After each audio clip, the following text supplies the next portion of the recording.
After my uncle died in a sudden autonomous car crash, the family lawyer read me a will with secrets that turned my blood to ice. I was now the sole heir to a $150 million tech empire and a massive estate. My greedy family demanded I hand over control immediately, and when I refused, they showed up the very next day with armed private security, intending to forcefully evict me from my uncle's cliffside mansion. But when they saw exactly who was standing beside me on that porch, they froze dead in their tracks. My name is Victoria. I'm 35 years old, a veteran forensic auditor and tech merger advisor in California's Silicon Valley. If you've ever had your own flesh and blood try to destroy your life out of pure greed, let me know in the comments where you are listening from right now. Like and subscribe, because you will definitely want to see how I shattered their entire world with just one phone call. My Uncle Arthur's memorial service had ended less than 3 hours ago. I sat alone in the massive living room of his $25 million cliffside mansion in the coastal town of Carmel by the sea, staring into the minimalist, modern gas fireplace. My fingers tightly gripped a scorched titanium mechanical pocket watch, the only artifact recovered from the crash site of the Pacific Coast Highway. The heavy walnut doors suddenly burst open with a loud bang that echoed through the vaulted ceilings. I didn't even blink. I knew exactly who it was. My cousin Julian stormed into the room, followed closely by his wife, Chloe, and his personal legal counsel, Preston. Preston was a notoriously ruthless corporate attorney from San Francisco, wearing a custom Italian suit and carrying a smug sneer. They weren't wearing black funeral attire, and there was no grief on their faces. They looked like predators that had finally cornered a wounded animal. Julian marched straight to my chair and slapped my hand hard, sending my uncle's pocket watch clattering onto the marble floor. "Playing homeowner is over, Victoria," he snarled, his face red with aggressive anger. "Pack your cheap bags and get out of this villa, or I will call the police to cuff you and drag you out." Before I could even bend down to retrieve the watch, Preston stepped forward. He radiated the supreme arrogance of a man who believed he held every single card. He tossed a thick leather folder directly onto the glass coffee table, shattering my bone china teacup. Hot tea splashed everywhere, but Preston just adjusted his Rolex with a calm, calculating motion. "Sren, Uri." Since you probably don't understand complex corporate law, let me translate this into simple terms for you, Victoria, Preston said, his voice dripping with condescension. "This is an emergency corporate restructuring and eviction order, stamped and approved by a county judge just an hour ago. Under temporary succession clauses, Julian is now the acting executor of the Sterling Family Trust and the newly appointed CEO of the holding company. This cliffside mansion has been registered as collateral for a massive emergency corporate loan. You hold no position on the board. You have absolutely no legal standing to remain on this property." I stared at the bright red stamp on the document. My mind raced, analysing every word Preston had just uttered. As a forensic auditor, my entire career was built on spotting discrepancies and noticing the tiny details that others missed. A cold wave of clarity washed over me. You do not get a county judge to approve an emergency eviction order and register a $25 million property as corporate collateral just 3 hours after a memorial service. This paperwork, the legal loopholes, the court filings, all of this had to have been set in motion months ago. Julian and Preston had meticulously planned this hostile takeover long before my uncle's car ever went over that cliff. Chloe crossed her arms, looking me up and down with absolute disgust. "God, you look pathetic," Chloe sneered. "Are you seriously going to sit in a $25 million mansion wearing a blazer from a discount rack? You don't belong here, Victoria. You never have." She paced the room, running her manicured fingers over the expensive custom furniture, making no attempt to hide her greedy intentions. "Did you honestly think Uncle Arthur would leave this house to a glorified bookkeeper?" Chloe let out a sharp, cruel laugh that bounced off the high walls. "Your parents let you rack up $150,000 in student debt at NYU because your so-called forensic auditing degree was a joke to them." Meanwhile, Julian was making real power moves. The family poured tens of millions into Julian's venture fund because he's the actual heir. You're just a stain on the family name, digging through other people's dirty laundry for a living." I remained completely silent, letting her toxic words hang heavily in the air. The truth was, my family had financially abandoned me the exact moment I refused to be a submissive pawn in their arranged corporate marriage 10 years ago. They threw tens of millions into Julian's doomed Silicon Valley investments, while I worked 3 jobs to pay off my student debt. But my absolute silence only seemed to infuriate Julian further. He kicked a shattered piece of the teacup across the rug. "What, you're a failed nobody!" Julian screamed, stepping so close I could smell the expensive scotch on his breath. "You have 0 rights to this $150 million empire. You're going to sign this property transfer agreement right now, and then you are walking out that door." Julian pulled a heavy pen from his jacket pocket and slammed it onto the legal documents. The loud crack of metal hitting the glass table made Chloe jump, but I just locked eyes with Julian's panicked, sweating face. He was trying to be intimidating, but my training had taught me how to read people under extreme stress. Julian was terrified. There was a desperate, manic undertone to his aggression. He wasn't acting like a man who had just inherited a massive fortune. He was acting like a man who was running out of time. Preston stepped even closer, leaning over the table to trap me. His voice dropped to a low, menacing whisper. "I won't ask you a second time, Victoria. Take the pen and sign the waiver of residency. If you refuse, I will activate the enforcement clause on this document. At exactly 9 o'clock tomorrow morning, my private security team and the county sheriff will kick that front door off its hinges. We will drag you out by your hair, throw your trash bags into the street, and we will do it in front of local news cameras. You will be publicly humiliated and legally ruined. Sign it, now." The heavy silence in the room was suddenly broken by the soft click of designer heels on the hardwood floor. My aunt, Julian's mother, Beatrice, stepped out from the grand hallway, dabbing her completely dry eyes with a monogrammed silk handkerchief. Clearly she had been waiting in the wings, letting the men play the aggressive enforcers before she elegantly glided out to play the heartbroken matriarch. She wore a black cashmere morning dress that looked more suited for Paris Fashion Week than a memorial service. She stepped past Julian and Preston, deliberately ignoring the shattered china and spilled tea on the expensive rug. "Victoria, please listen to your cousin," my aunt said, her voice dripping with artificial maternal warmth. She sat right next to me on the leather sofa, reaching out to grab my hand.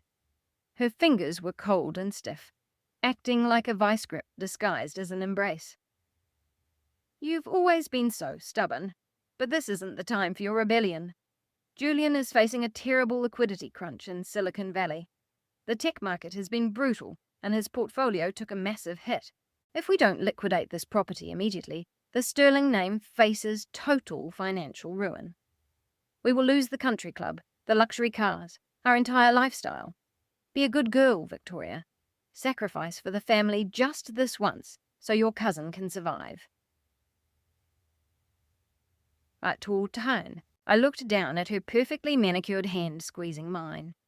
A profound, sickening realization settled deep in my chest. She wasn't mourning the loss of my uncle, the man who had built the very fortune she was currently wearing. She was mourning the potential loss of her social status. To her, my entire existence was just an insurance policy, a sacrificial lamb ready to be slaughtered whenever her golden boy son made a financial blunder. I slowly and deliberately pulled my hand away from her grip. The last remaining ounce of familial affection I had for this woman withered and died in that exact instant, replaced by absolute clinical precision. As my aunt tried to regain her composure, I caught a movement out of the corner of my eye. Julian had pulled Preston toward the massive floor-to-ceiling windows overlooking the Pacific. They thought they were far enough away to speak privately, but the vaulted ceilings of the villa acted like a natural amplifier, carrying their low, frantic whispers straight to my trained ears. As a forensic auditor, I made my living listening to the cracks in the stories of wealthy clients trying to cover up financial disasters. I knew panic when I heard it. "We have to get her signature today," Preston hissed, his smooth veneer slipping for a fraction of a second. "The offshore accounts in the Cayman Islands are completely dry, Julian. The federal auditors are breathing down my neck. If we don't show a $15 million asset injection by the end of the first quarter tomorrow, federal investigators are going to open a full inquiry into the holding company's trusts. Julian ran his shaking hands through his hair, pacing like a trapped rat. I know, he whispered back, his voice thick with genuine terror. But the algorithmic trading margin collapsed. We are $50 million in the red, Preston. If this cliffside villa isn't in escrow by Friday morning, we aren't just looking at bankruptcy, we're looking at federal prison for wire fraud and embezzlement. I can't go to prison, Preston. You promised me this emergency eviction loophole would work. I sat perfectly still, absorbing every syllable of their secret confession, all the puzzle pieces locked together with chilling clarity.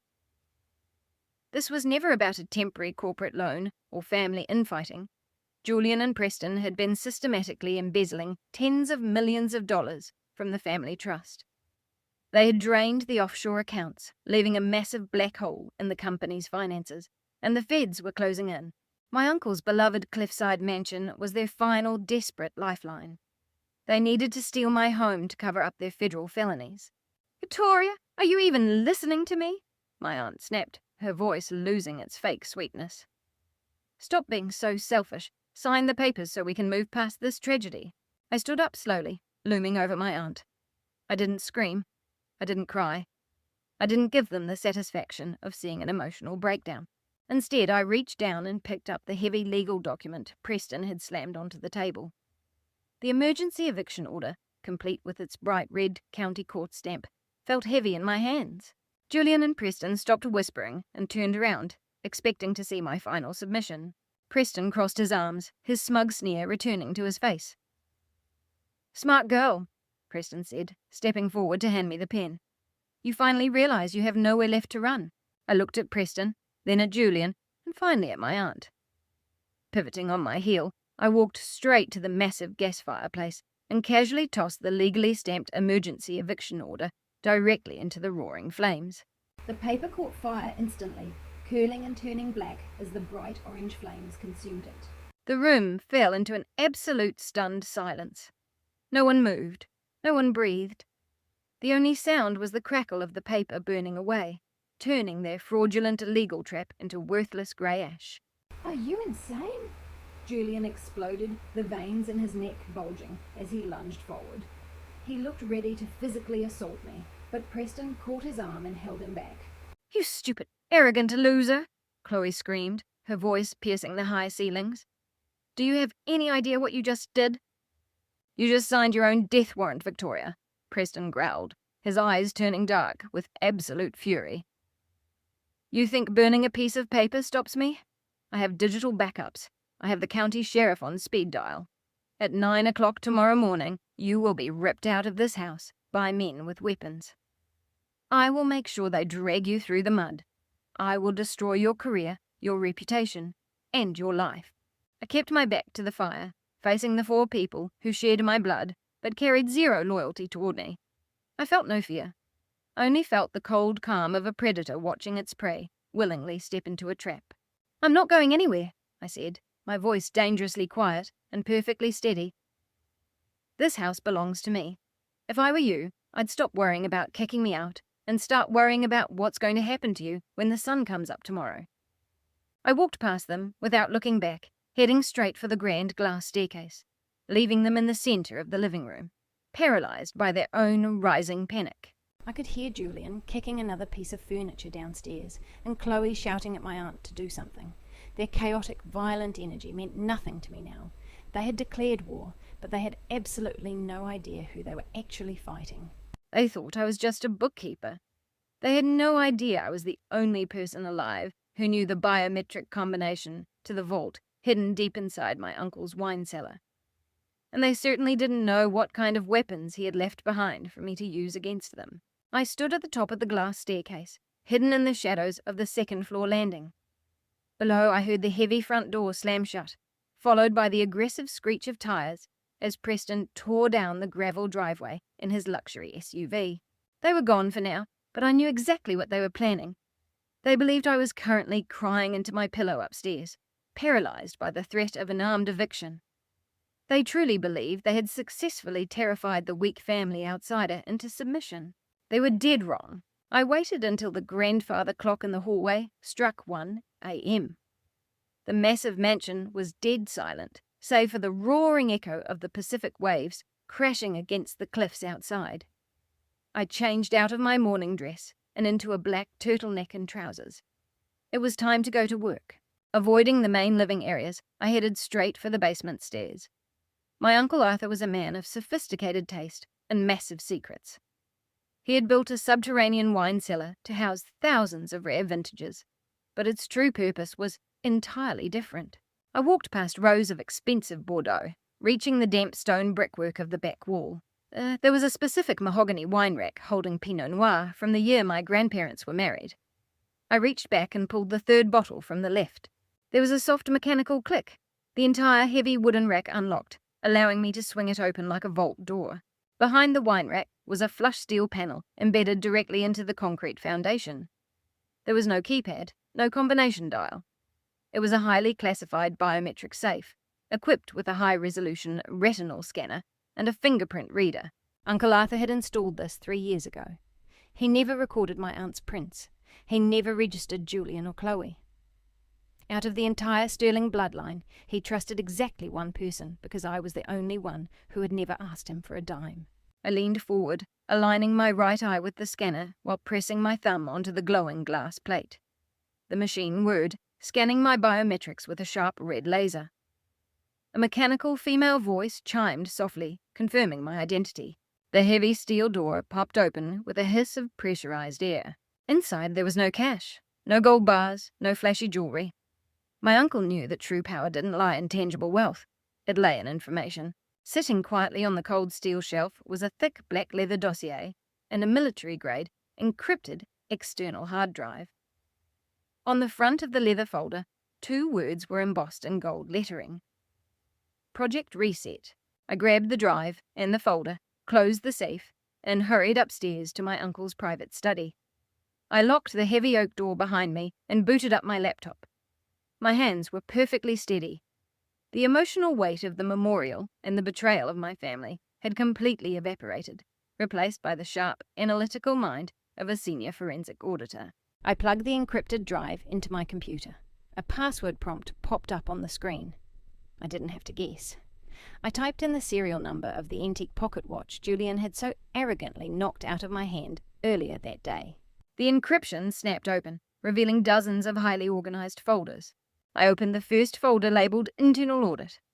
What I saw turned my blood to ice. My uncle had secretly hired private forensic accountants to track every single dollar moving through the family trust over the last 2 years. The spreadsheets painted a picture of absolute financial devastation. Preston and Julian had been running a complex network of embezzlement right under the board's nose. I clicked through the offshore banking ledgers, analyzing the data with professional precision. Preston had set up 6 different shell companies in the Cayman Islands. He had been forging my uncle's signature on corporate loan documents, draining tens of millions of dollars from the company's operational budget, and funneling it directly into a high-risk algorithmic trading pool managed by Julian. But Julian was an incredibly incompetent trader. His algorithms had completely collapsed, taking $50 million of family money down with them. The next document was a warning letter from the IRS. The federal government was already auditing the conglomerate for suspected tax evasion. Preston and Julian were trapped. They needed to replace that $50 million before the federal auditors discovered the accounts had been hollowed out. That was why they desperately needed this $25 million cliffside mansion. They planned to use it as collateral, flip it to a private buyer, and use the cash to desperately plug the massive hole in their offshore accounts before federal authorities noticed. I opened the leather dossier and found physical copies of wire transfers bearing Preston's signature. He had authorized the transfer of stolen funds into his private account in San Francisco, essentially robbing his own brother-in-law while helping him cover up a massive corporate deficit. The sheer audacity of their crimes was staggering. They weren't just greedy relatives trying to bully me out of an inheritance. They were desperate, cornered criminals facing decades in a federal penitentiary. Preston's threat to have armed security drag me out tomorrow morning wasn't a bluff. It was a panicked attempt to save his own skin and preserve his freedom. I leaned back in the leather office chair, the glow of the computer screen illuminating the dark room. They thought I was just an uneducated ledger clerk who would crumble under the threat of a fake eviction notice. They had completely underestimated my professional capabilities. As a forensic auditor, I made my living crushing fraudulent financial claims. I dealt with billionaires who tried to hide assets, and I knew exactly how to dismantle a forged legal document. I checked my watch. 2 a.m. I had exactly 7 hours before Preston and his private security team came to kick down my front door.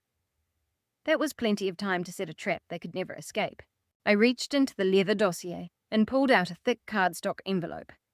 Inside was a single black card embossed with nothing but a 10-digit phone number in silver ink. There was no name attached, but my uncle had left a handwritten sticky note on the back. It simply read, Federal Prosecutor, Cyber and Financial Crimes Division. Use only when the wolves are at the door. I picked up my phone and dialed the number. The line didn't ring. It connected instantly with a sharp electronic click. A man answered, his voice deep, gravelly, and carrying absolute authority. State your security clearance code, the voice demanded. I didn't hesitate. Arthur Sterling Irrevocable Trust, Primary Access Victoria. There was a brief pause on the line. The faint sound of rapid keyboard typing echoed through the receiver. When the man spoke again, his tone shifted from bureaucratic to deadly serious. Ms. Sterling, he said, your uncle told me I would be getting this call. My team has been monitoring the holding company's offshore accounts for 18 months, waiting for the perpetrators to make a fatal mistake. Tell me they made it. They did more than make a mistake, I replied, keeping my voice completely devoid of emotion. They just handed us their own execution warrant. Preston and Julian have illegally leveraged this estate. They forged an emergency eviction notice and plan to use armed private security to forcefully remove me from this property at exactly 9 o'clock this morning. They are trying to liquidate the asset to cover a $50 million deficit before your financial audit begins tomorrow. The prosecutor let out a low, sharp breath. Using armed contractors for a fraudulent eviction on a federally protected witness's property. That elevates this case from corporate embezzlement to an aggravated federal felony. Can you confirm Preston will be on site? He'll be leading the charge, I confirmed. He wants to drag me into the street to satisfy his own ego. He believes he has outsmarted the system.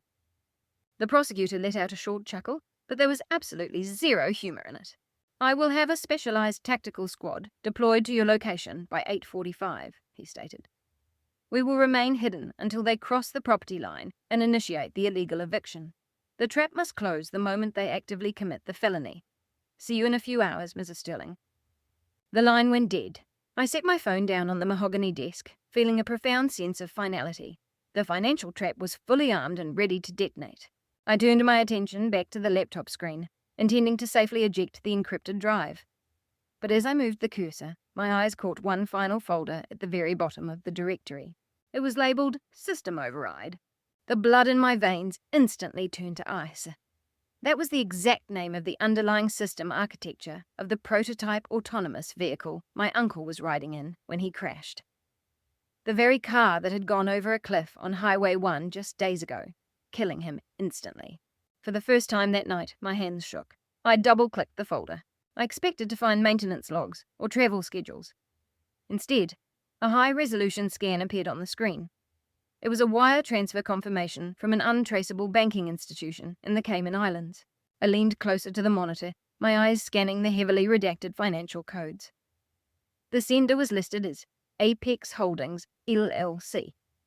The exact shell company I had confirmed earlier belonged to Preston. The transfer amount was exactly $500,000, but it was the recipient and the date that made my heart stop entirely. The money had been wired directly into the personal account of the senior safety engineer responsible for my uncle's company's underlying autonomous driving algorithms. The date stamp on the clearance receipt was Tuesday, exactly 48 hours before the fatal crash. I stared at the digital receipt, the horrifying reality hitting me like a physical blow. The crash wasn't a tragic accident caused by a sudden system failure. My uncle hadn't died because of bad weather or a hardware glitch. He had been murdered. My own cousin and his greedy lawyer had paid a software engineer $500,000 to hack the steering system of my uncle's car. They had assassinated him in cold blood to accelerate their inheritance and cover up their massive financial crimes before the federal audit ruined them. A wave of intense nausea hit me, and I had to grip the edge of the desk tightly to keep from falling out of my chair. The room seemed to spin. I closed my eyes and saw my uncle's steady, protective hands. He had been slaughtered by the very people he had fed, clothed, and sheltered. My Aunt Beatrice had begged me to sacrifice for the family. She had asked me to save the nephew who had literally orchestrated the violent murder of her own brother. The nausea in my stomach rapidly burned away, replaced by a towering infernal rage. This was no longer just about protecting my home or defending my uncle's legacy. This was about absolute scorched earth destruction. I stood up from the desk, sending the chair rolling back into the bookshelves. I walked to the massive floor-to-ceiling windows, looking out over the dark waters of the Pacific. The sun was just beginning to tint the eastern horizon a pale, bruised purple. In a few hours, Preston, Julian, and Chloe would drive up to this house, believing they were the apex predators. They thought they were coming to bully a helpless woman into giving up her inheritance. They had absolutely no idea they were walking straight into a federal execution zone. I tightened my grip on my uncle's ceramic coffee mug until my knuckles turned white. They wanted to play a ruthless game of power and intimidation. I would give them exactly what they wanted. I would let them step onto this porch, let them taste a fleeting second of victory, and then I would bury them under the full weight of federal justice. At exactly 8:45 a.m., the quiet morning air of Carmel by the sea was violently shattered. The aggressive crunch of heavy tires tearing through the gravel driveway echoed across the estate. I stood in the spacious chef's kitchen, methodically pouring dark roast coffee into my uncle's favourite ceramic mug.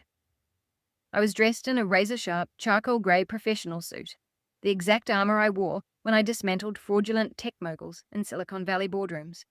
Today I was wearing it to dismantle my own bloodline. The convoy didn't even slow down as it blew past the open wrought-iron gates. Two massive black tactical SUVs escorted a large commercial moving truck. They parked haphazardly across the manicured front lawn, completely tearing up the expensive landscaping my uncle had spent a decade maintaining. The message was painfully clear.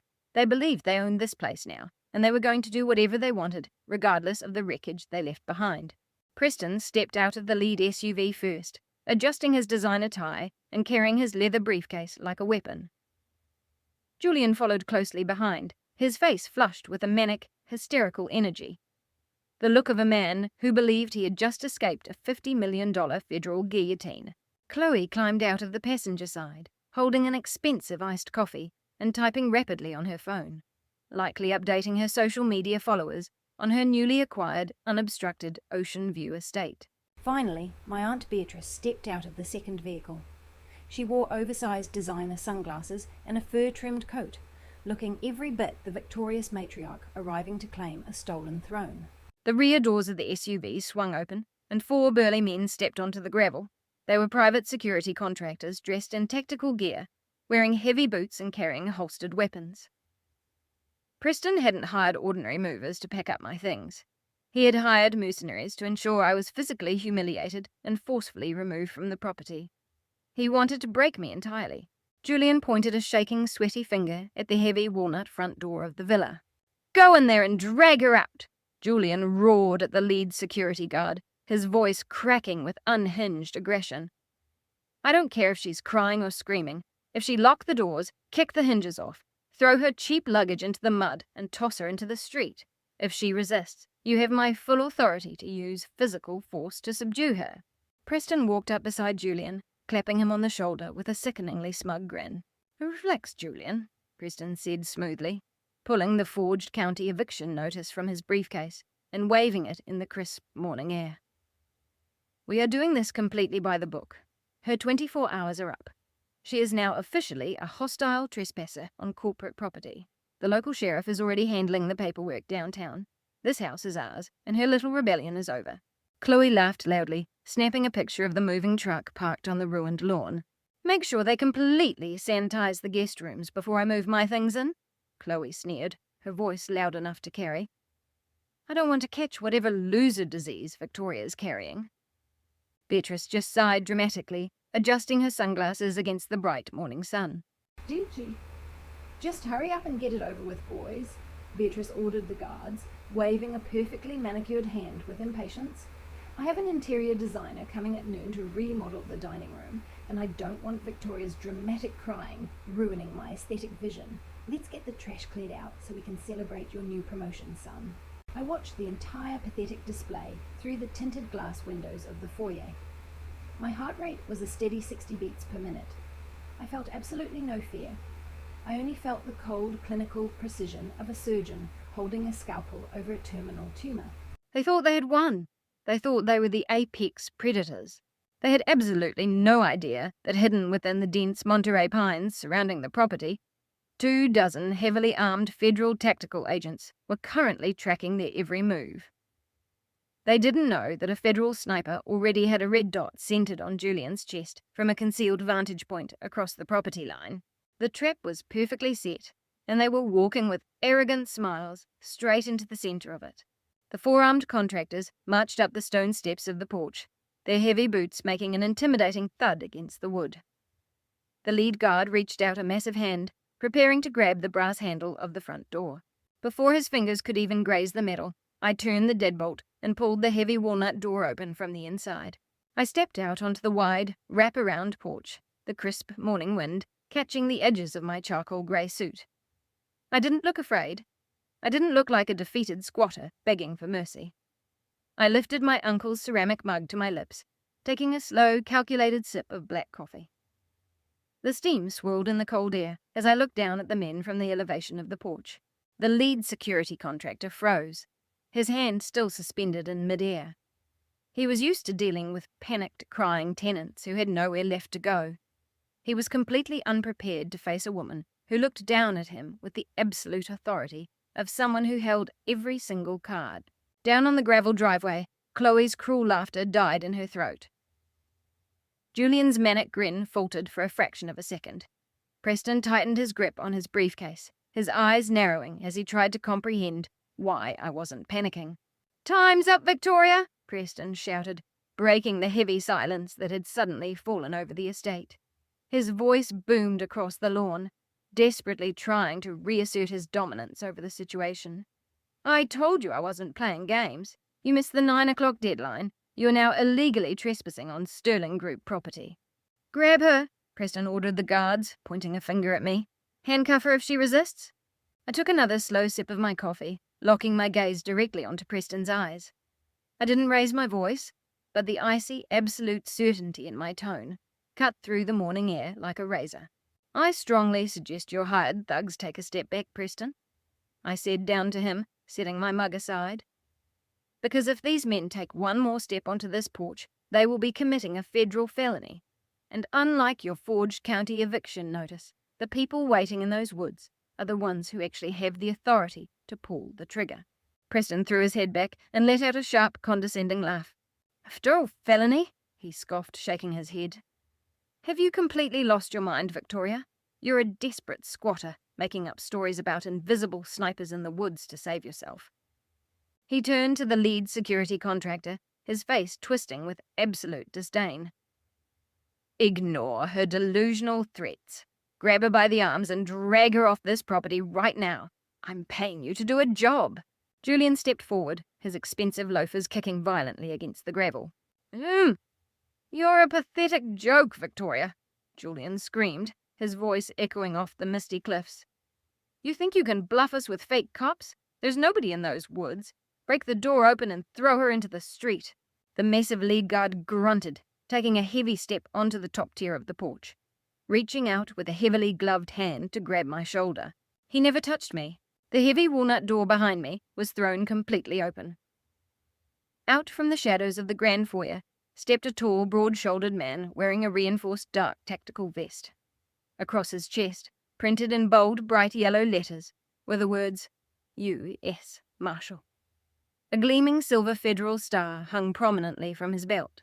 "I strongly suggest you keep your hands to yourself, son," the marshal said, his voice carrying the calm, lethal weight of the United States government.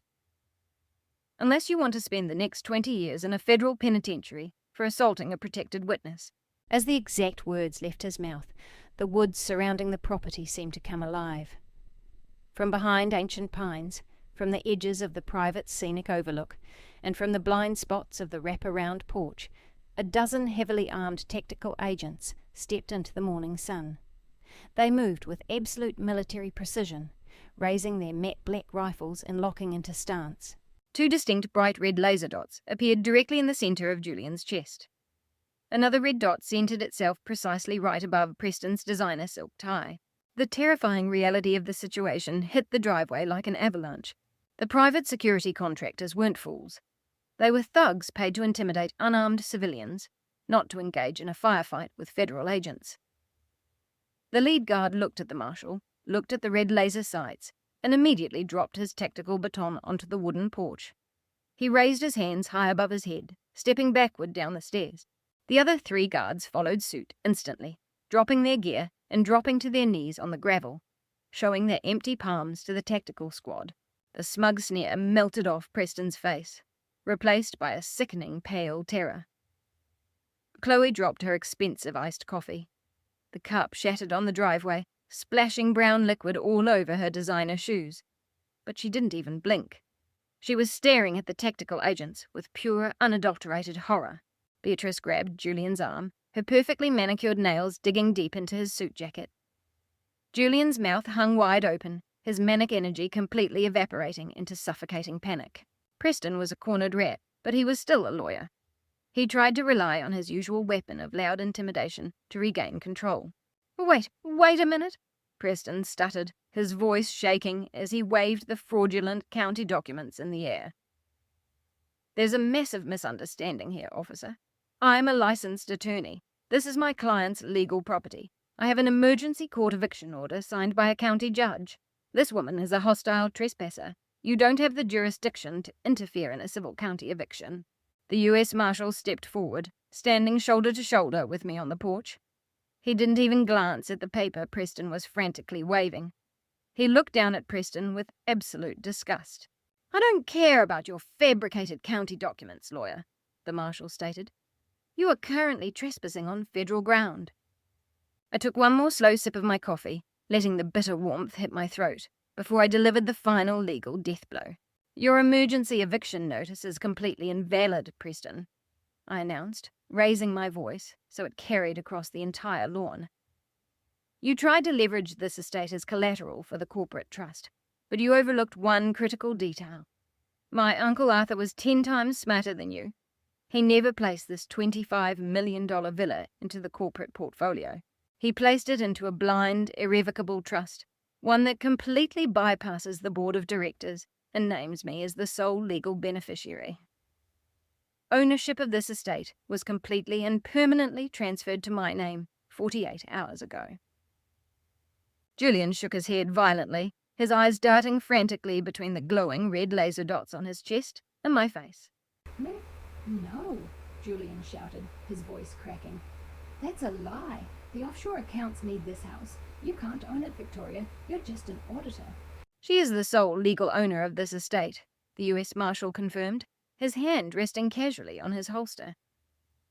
"And as of 2 o'clock this morning, Ms. Victoria Sterling is officially under the protection of the U.S. Marshal's Service as the primary cooperating witness in an ongoing federal grand jury investigation. By stepping onto this property and attempting to forcefully remove a protected witness, you have just committed a Class A federal felony." The leather folder slipped from Preston's trembling hands. The fraudulent eviction notice scattered across the damp gravel, blowing away in the morning wind. His brilliant legal trap hadn't just failed, it had actively triggered his own destruction. He looked at the armed agents surrounding his luxury vehicles, realizing there was no way out. He couldn't talk his way out of this. He couldn't litigate his way out of this. He had brought a fake piece of paper to a federal gunfight. Beatrice let go of Julian, taking a desperate step toward the porch. Her grand matriarch persona was completely gone. She looked like a terrified old woman clutching at straws. Victoria, please, my aunt begged, her voice cracking with forced hysteria. Tell them to put the weapons down. We are family. This is just a misunderstanding about paperwork. We can come inside, have some breakfast, and talk this out like civilized people. There is nothing left to talk about, Aunt Beatrice. I looked down at her, feeling absolutely zero empathy. Yesterday you told me to be a good niece and sacrifice my entire future to save Julian's financial disasters. You told me to accept reality. The reality right now is that your golden boy and his slick lawyer just walked into a federal trap, and there is no breakfast scheduled today. As the words left my mouth, the heavy front gates of the estate swung open completely. 4 more black government vehicles tore down the gravel, parking aggressively to block my family's luxury cars in a tight blockade. Men and women dressed in sharp, dark suits stepped out. They weren't wearing tactical gear. They carried heavy sealed briefcases embossed with the gold insignia of the IRS. Preston took a stumbling step backward, his expensive Italian leather shoes slipping on the wet grass. He looked at the heavily armed marshals, then at the approaching IRS agents, and all the colour drained from his face. His arrogant lawyer mask completely dissolved, leaving behind a terrified, exposed fraud. Did you honestly think a $50 million deficit could be wiped away by rushing through a fraudulent real estate transaction? I asked, stepping down the first tier of the porch stairs. I looked directly into Preston's panicked eyes. Did you think you could move corporate funds through Apex Holdings, LLC, in the Caymans without triggering a federal audit? My uncle knew exactly what you were doing, Preston. He hired private forensic accountants 2 years ago. I spent the entire night reviewing the encrypted drive he left for me in his biometric safe. I have every single wire transfer, every forged signature, and every illegal offshore ledger you ever created. Right. Julian let out a choked, breathless sound. He clutched his chest as if having a heart attack, stumbling back against the hood of Preston's SUV. "Oh, you can't do this!" Julian gasped, his eyes bloodshot and wide. "I'm the acting head of the Sterling corporate entities. I have legal immunity through the corporate bylaws." "You have nothing, Julian," I stated, my voice cold and carrying absolute authority.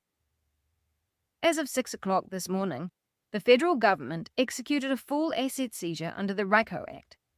Every single bank account tied to your name, Preston's name, and the Sterling Group Trust has been frozen and liquidated. Chloe let out a sharp, piercing shriek. She frantically ripped her phone out of her designer handbag, her manicured thumb swiping aggressively across the screen. "None. No, Chloe screamed, tapping frantically on her banking app. "It says my accounts are locked. My black card has a zero balance. Mum, do something. They locked my trust fund." A female IRS special agent stepped forward, her expression completely devoid of sympathy. She looked straight at Chloe and then pointed to the sleek luxury sports car parked on the ruined grass. "Hand over the keys to the Porsche, Mum," the agent demanded, holding out her hand. "That vehicle was purchased with embezzled corporate funds. It is now federal property." Chloe threw a massive, hysterical tantrum, stomping her feet like a spoiled child and clutching her designer bag tightly against her chest. "I am not giving you my car," Chloe wailed, tears of selfish anger streaming down her face. "You can't take my things. I'm a Sterling." My Aunt Beatrice looked like she was about to faint. The reality of losing her social status hit her harder than any physical blow ever could. She clutched the collar of her expensive fur coat, her hands shaking violently. "Victoria, please," Beatrice pleaded, her voice breaking into a pathetic whimper. "You will ruin us. We will lose the country club. We will lose the penthouse. I will have to file for bankruptcy. You cannot leave your own family with nothing." I stared at the woman who just yesterday had demanded I sacrifice my entire life to save a murderer. Watching her elitist facade crumble into ash brought a profound sense of satisfaction. "You aren't being left with nothing, Aunt Beatrice," I replied evenly. "You were just being handed the exact reality you tried to force onto me.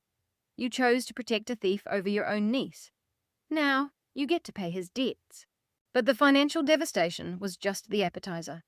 The true reckoning was about to begin. The heavy oak door behind me opened once more. Stepping onto the porch was a tall, distinguished, silver-haired man wearing a perfectly tailored navy blue suit. It was the federal prosecutor, the man I had spoken to at 2:30 a.m. He walked down to my side, looking down at Julian and Preston with an expression of absolute lethal disgust. The wire fraud, embezzlement, and tax evasion carry incredibly severe federal sentences, the prosecutor began, his voice booming across the driveway. But the financial crimes are not the reason the US Marshals deployed a tactical sniper unit to this estate today. What little colour remained in Julian's face vanished completely. His knees visibly buckled, and he had to lean heavily against the hood of Preston's SUV to keep from collapsing. Preston began to shake his head violently, a low, purely animal sound of terror escaping his throat. I took a step closer to the edge of the porch, locking my eyes onto my cousin.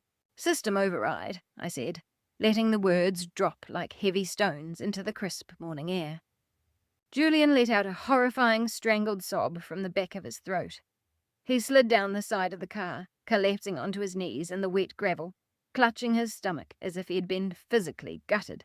"I found the offshore ledgers, Preston," I continued, raising my voice to carry the full weight of my absolute fury. "I found the $500,000 transfer you made to that senior software engineer exactly 48 hours before my uncle's car went over the cliff.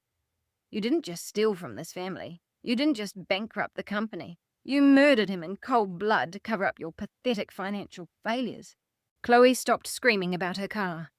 Beatrice gasped, slamming both hands over her mouth, her eyes wide with pure horror as she watched her golden boy sob in the dirt.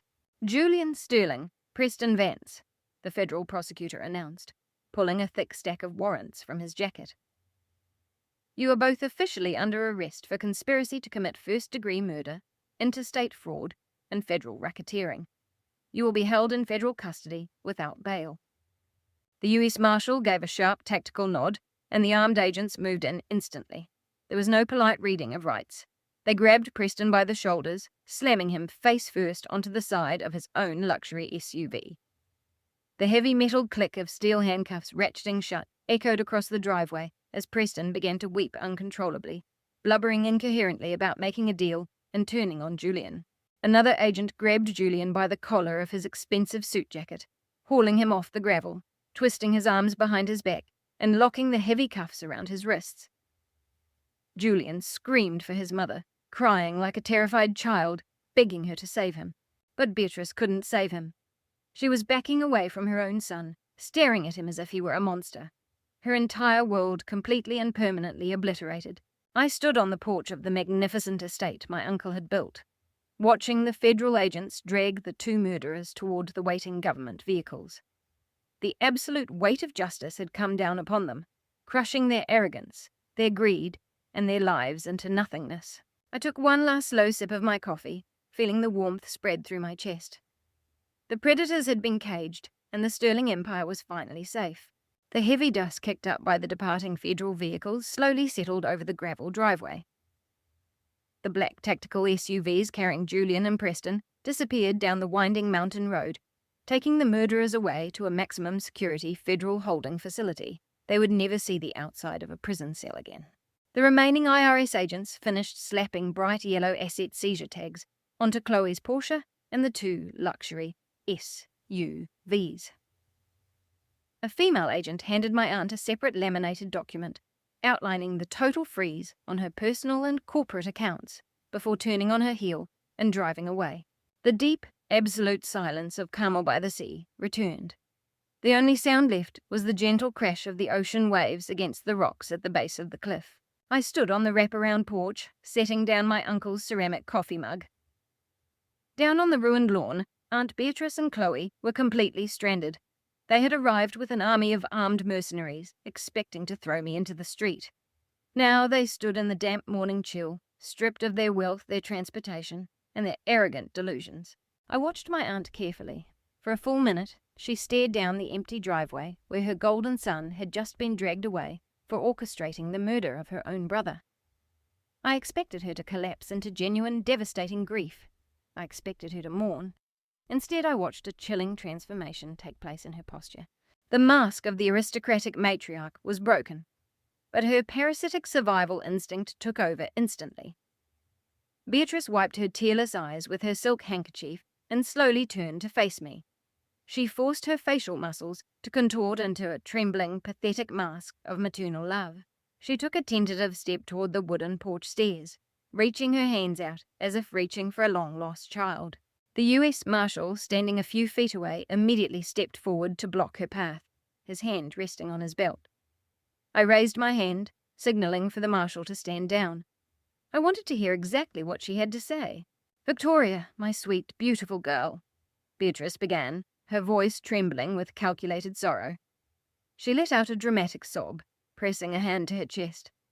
"I had no idea. You have to believe me, Victoria. I was completely blinded by them. I never knew Julian and Preston were capable of something so unspeakable. I never knew about the offshore accounts or the software engineer. I'm just as much of a victim of their manipulation as you are." She took another step closer, her eyes darting past me into the warm, luxurious interior of the $25 million estate. "We were all too harsh yesterday," she continued, turning on the waterworks with practiced theatrical precision. "The grief of losing your uncle clouded my judgment. I was just so stressed about the company's finances. But the truth is, I just miss my niece. You're the only family I have left in this world now, Victoria. We are the Sterling women. We need to stick together. Please, let us come inside. Let us sit by the fire and process this horrible trauma together as a family. We can manage this legacy together." I looked down at her, feeling a wave of absolute clinical disgust. She hadn't shed a single tear for her murdered brother. Her entire performance was a calculated, desperate pivot to ensure she kept access to the $150 million empire I now solely controlled. Chloe chimed in, completely oblivious to the gravity of the federal murder charges her husband had just been hit with. She stomped her designer shoes on the wet grass, crossing her arms and shivering. "Mom's right, Vicky," Chloe complained, her voice carrying her usual obnoxious sense of entitlement. "My phone service is completely cut off. The IRS agent said my black cards won't even process. This is a literal nightmare, and my shoes are completely ruined by the mud. Just open the door so I can use the guest house Wi-Fi to call my friends to pick us up. It's freezing out here." I looked at Chloe, then brought my gaze back to my aunt. My heart rate remained at a steady resting pace. I felt absolutely no obligation, no guilt, and no mercy. "You are not a victim, Beatrice," I stated, my voice echoing off the stone pillars of the porch, sharp and lethal. "You are an enabler who chose the illusion of wealth over your own flesh and blood. Do not stand on my property and insult my intelligence by pretending you want to process trauma together. You don't miss your niece. You miss your country club membership. You miss your private driver. You miss the unlimited credit lines that the federal government just vaporized." Beatrice flinched as if struck. Her fake tears dried up instantly, replaced by a flash of genuine panic. "Victoria, how can you be so cold?" she gasped, clutching the wooden railing of the stairs. "I am your aunt. You cannot leave us out here in the cold. We don't even have a car to get back to the city." I took a slow step forward, looking directly into her desperate, calculating eyes. "Less than 20 minutes ago, you stood on this exact driveway and ordered armed mercenaries to drag me out of this house by my hair," I reminded her, keeping my tone entirely flat. "You told me to be a good girl and sacrifice my entire future so your golden boy could survive. You told me to accept reality." I waved a hand toward the vast, empty grounds of the Sterling estate. "So I am asking you to accept reality now, Beatrice," I continued. "The reality is that you chose a murderer over me. You chose a corporate thief over my uncle's legacy. You stood by and cheered while Preston forged legal documents to steal my home. And now you expect me to open the doors and invite you in for coffee?" Chloe let out a frustrated groan. "Stop lecturing us and just let us in, Vicky," Chloe whined, pulling her coat tighter around her shoulders. "We are legally your family. You can't just strand us on a private mountain road." I tilted my head, studying Chloe with a cold precision. "Actually, Chloe, I can," I replied. "And I am. This estate is private property protected by a federal trust. You have exactly 60 seconds to turn around and start walking toward the main highway. It is a 5-mile hike down the mountain, so I suggest you pace yourself in those designer heels." Beatrice let out a sharp, terrified gasp. "You can't be serious, Victoria. You're sentencing your own aunt to walk down a mountain like a common vagrant. We have no money. We have no phones. What do you expect us to do?" I took the final sip of my coffee, letting the dark roast warm me against the crisp morning wind. "I suggest you start accepting reality, Beatrice," I replied, throwing her own toxic advice right back into her face. "If you don't liquidate your arrogance right now, you won't make it down that mountain before dark."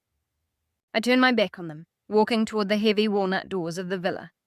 The U.S. Marshal took a step forward, placing a firm hand on his radio, making it explicitly clear that if they attempted to step onto the porch, they would be arrested for trespassing on federal grounds. I stepped inside and pulled the heavy wooden door shut. The loud, decisive click of the deadbolt locking into place echoed through the grand foyer. It was the final permanent boundary between me and the toxic bloodline I had just severed forever. I walked into the grand foyer, the heavy walnut door locking tightly behind me. I assumed my aunt and Chloe would finally accept defeat and begin their humiliating 5-mile trek down the mountain. I walked toward the kitchen to finish washing my mug, believing the morning's drama was officially over. However, the villa's high-tech smart home security system let out a sharp chime. The digital wall monitor displayed the live feed from the exterior cameras. Beatrice hadn't walked away. She had marched right back up the steps and was pounding her fist against the reinforced glass of the front door. She had quickly realized that playing the victim wasn't going to work on me, so she instantly shifted to a much darker, more sinister tactic. "Victoria, open this door right now!" my aunt screamed through the glass. Her voice was muffled, but it still carried a frantic, commanding edge. "You are having a psychological breakdown. The grief of losing your uncle has made you completely delusional. You are not mentally stable. I'm your aunt, and whether you like it or not, I'm getting you medical help." I stopped dead in my tracks. A cold, heavy weight of realization settled over me. She was laying the groundwork for a 5150 hold, an involuntary psychiatric commitment. It was a notoriously aggressive legal weapon used by wealthy families to strip uncooperative relatives of their autonomy. I set my ceramic coffee mug down on the marble countertop. I walked over to the smart home control panel mounted on the wall. I didn't open the door. Instead, I activated the external surround sound speaker system that my uncle had originally installed for hosting lavish outdoor summer parties. "You've always loved having a captive audience, Beatrice," I said into the intercom button. My voice boomed across the front porch and echoed through the surrounding pines, clear and incredibly steady. "Let's see how much you like this one." Last night, while reviewing the encrypted drive from the biometric safe, I had found more than just offshore bank ledgers and wire transfers. I had found a folder filled with intercepted phone recordings, captured by the private forensic accountants my uncle had hired. One specific audio file was dated exactly 3 weeks ago. I pulled my phone from my pocket, connected it to the villa's Bluetooth system, and selected the file. I didn't argue with her fake tears or her fabricated medical concerns. I simply pressed play. The crisp digital audio recording blasted through the outdoor speakers, loud enough for everyone on the estate to hear, including the federal agents still stationed at the gate. My aunt's voice echoed across the lawn, cold, calculating, and incredibly cruel. "Victoria is isolated and emotionally unstable," Beatrice's voice said over the recording. "She lives alone in Silicon Valley and rarely contacts the family. If we file for an emergency adult conservatorship, can we have her committed to a private facility?" A smooth, professional male voice answered her. It belonged to a high-priced, notoriously corrupt probate attorney from San Francisco. "With the right paperwork and a cooperative psychiatrist's signature, we can institute an involuntary hold," the lawyer explained on the tape. "Once you gain full medical power of attorney, she is legally declared incapacitated. You will have total control over her assets, including any trusts placed in her name." Then Chloe's sharp voice cut through the recording, solidifying her absolute complicity in the plot. "And then we can liquidate the cliffside mansion keep Vicky tucked away permanently, and use the cash to plug Julian's corporate debts. Nobody will ever know the money was missing. I stopped the recording. The silence that followed was deafening. Out on the porch, Beatrice and Chloe froze. The facade of the concerned, loving elders vanished in a single devastating second. They were caught red-handed, actively plotting to strip me of my basic human rights, lock me away in a psychiatric ward, and steal my inheritance to fund their lavish lifestyles. The US Marshal, standing near the driveway, crossed his arms, looking at my aunt with absolute undisguised disgust. Beatrice's face contorted into pure, unbridled rage. The wealthy, elegant matriarch was completely gone, replaced by a cornered, vicious animal. "You ungrateful little bitch!" Beatrice screamed, her voice dripping with venom. She slammed her hands against the door glass, her face turning purple. "That money belongs to the Sterling family. You're nothing but a pathetic accountant. You were never one of us. You're a selfish monster. Give us what belongs to us." Chloe joined in the meltdown, stomping her ruined designer heels on the wooden porch, screaming obscenities that echoed over the Pacific Ocean. "You stole our inheritance!" Chloe shrieked, pointing a finger at the security camera. "You set Julian up. We are going to ruin your life, Victoria. We will destroy your career and make sure you end up with absolutely nothing."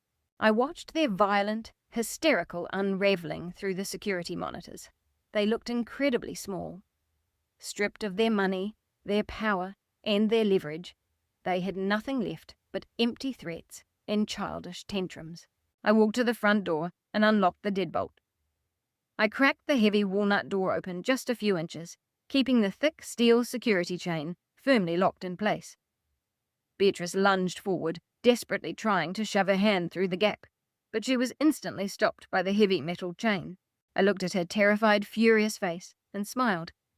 It was a cold, brilliant smile of absolute victory.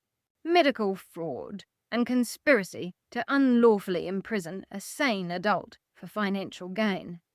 I stated clearly, making sure my voice carried to the federal agents on the lawn. That constitutes a severe violation of civil rights and opens up a whole new realm of federal conspiracy charges. "You can't prove anything," Beatrice hissed, her eyes darting wildly. "That recording is illegal." "Actually," I corrected smoothly, "my uncle hired private investigators who recorded those calls on corporate-owned devices, making it fully admissible in a federal racketeering case.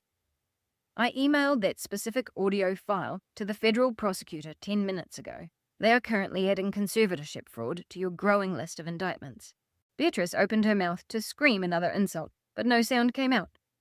The absolute reality of her situation finally crushed the last remaining ounce of her arrogance. "Enjoy your hike down the mountain, Beatrice," I said, my voice perfectly polite and incredibly sharp. "I'll see you in federal court."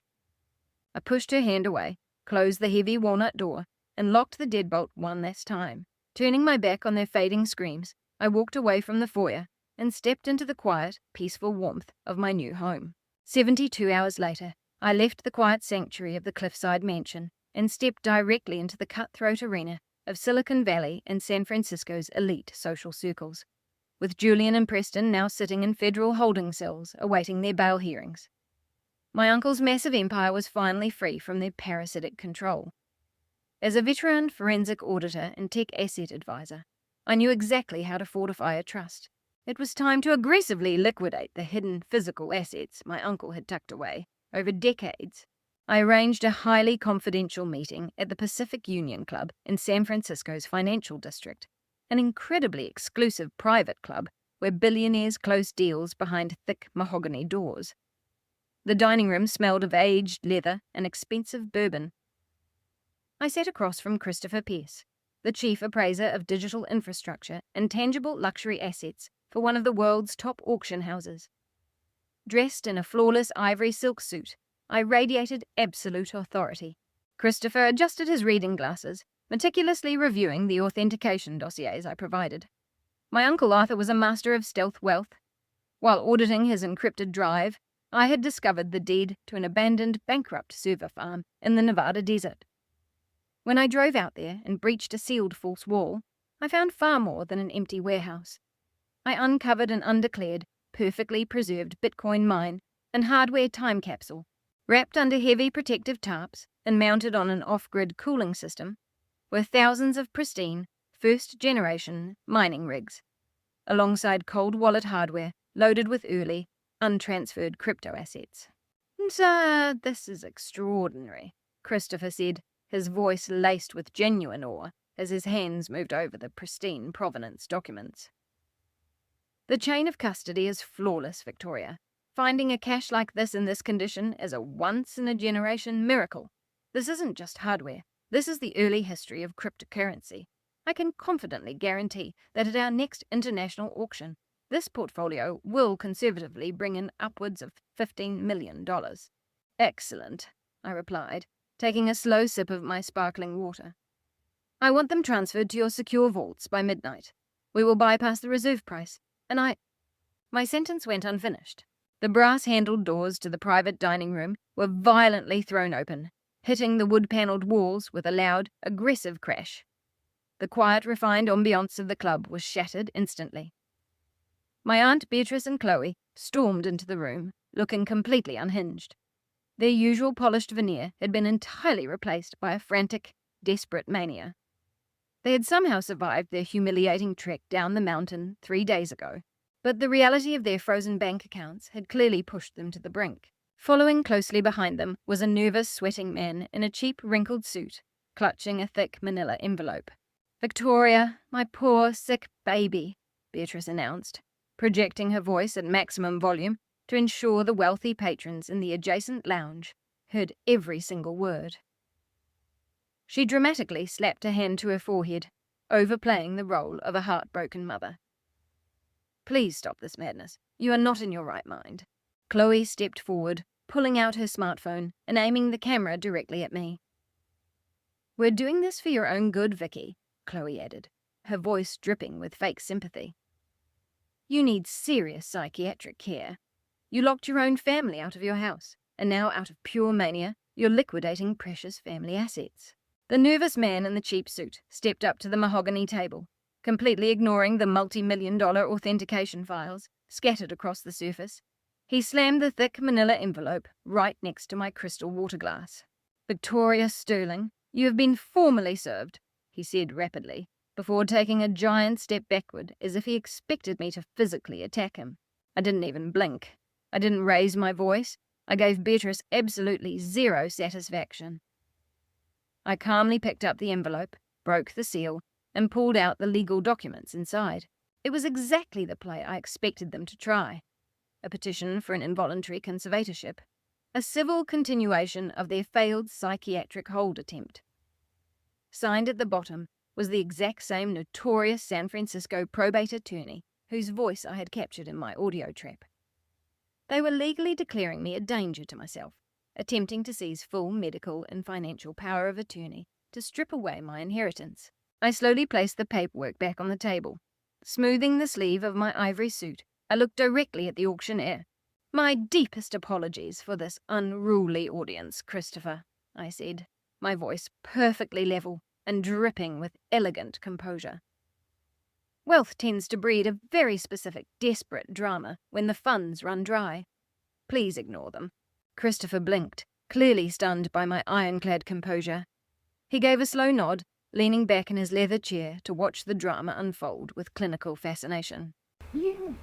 You cannot ignore this," Beatrice shrieked, her theatrical facade slipping as her true fury surged to the surface. "You are having a severe psychological episode. The petition has already been filed with the court. You have no legal authority to sell those assets. Everything you own will be placed under my direct control until you recover." I interlaced my fingers, resting them on the table. I looked at Beatrice and my smile cold enough to freeze the room. "You are a remarkably slow learner, Beatrice," I stated, my voice cutting through her screams like a razor. "Did you really think I played that audio recording on the porch just for my own amusement? I warned you that I emailed that file to the federal prosecutor." Chloe lowered her phone slightly, her expression of fake sympathy faltering. "What does that have to do with the conservatorship?" Chloe snapped. "It has everything to do with it," I replied, tapping the signature line on the petition. The corrupt attorney who drafted this fraudulent petition for you was arrested by the FBI at 6 o'clock this morning. He is currently sitting in an interrogation room, singing like a canary about your grand plan to unlawfully confine a competent adult for financial gain. This petition isn't a legally binding document. It's a signed confession of conspiracy. Beatrice's jaw dropped. All the colour drained from her face, leaving her looking grey and hollow. The process server realised he had just handed me a piece of evidence in a federal crime. Turning on his heel, he rushed out of the dining room without saying a word. Furthermore, I continued, dropping my voice to a lethal whisper, you are illegally trespassing in one of the most exclusive private clubs in San Francisco, while under active investigation by the IRS and the SEC. You do not have standing to be in this building, and should I choose to press charges for public harassment, you absolutely do not have the liquid capital to pay the damages. As if on cue, 2 burly club security directors in dark suits appeared at the doorway. They didn't ask politely. They grabbed Beatrice and Chloe by the arms. "Get your hands off me!" Beatrice screamed, fighting frantically against the guards. "I am a Sterling. I belong here." "Wait, Kwan, you belong in a holding cell." "Beatrice," I corrected her, taking another sip of my water. "And if you ever dare to ambush me in public again, I will personally ensure the prosecutor upgrades your indictments." Chloe screamed hysterically, dropping her phone as the security guards dragged them backward out of the dining room. Their humiliated shrieks faded down the elegant hallway, leaving the private room in absolute peace once again. I turned my attention back to the appraiser, smoothly smoothing down the authentication papers for the Nevada server farm.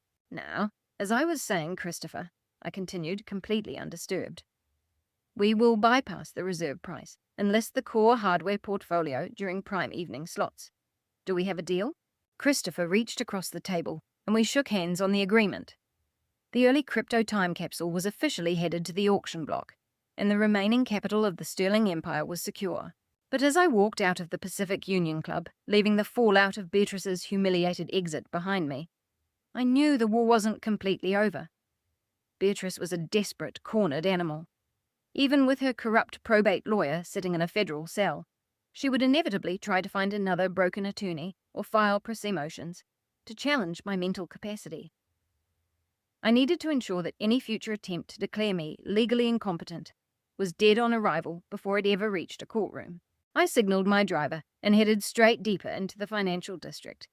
The destination was the high security office of Elias Vance, a veteran commercial and estate litigator known for his absolute ruthlessness in a courtroom.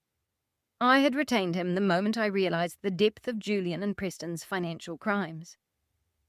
Elias was a man who didn't believe in defensive legal strategies. He believed in total, overwhelming preemptive strikes. I walked into his corner office and set my leather briefcase onto his massive glass desk. Elias looked up from his files, his sharp eyes missing nothing. "They tried an ambush," I stated, sitting across from him. "Beatrice and Chloe brought a process server to the club. They tried to serve me with an involuntary conservatorship petition in public. I told them their lawyer was already arrested by the feds, but we can't leave anything to chance. Beatrice will keep claiming I'm delusional to get her hands on the estate." Elias crossed his hands, resting his chin on his knuckles. "Involuntary conservatorships are notoriously messy to fight if the family controls the narrative," he explained, his voice gravelly and serious. "They rely on creating a paper trail of supposed erratic behaviour. We aren't going to wait for a judge to review her fraudulent claims. We are going to build an airtight medical and financial defence that makes it entirely impossible for any court in America to question your cognitive function." He handed me a sheet of paper with 3 names printed on it. These are 3 of the most rigorous, board-certified forensic psychiatrists in the state of California, Elias instructed.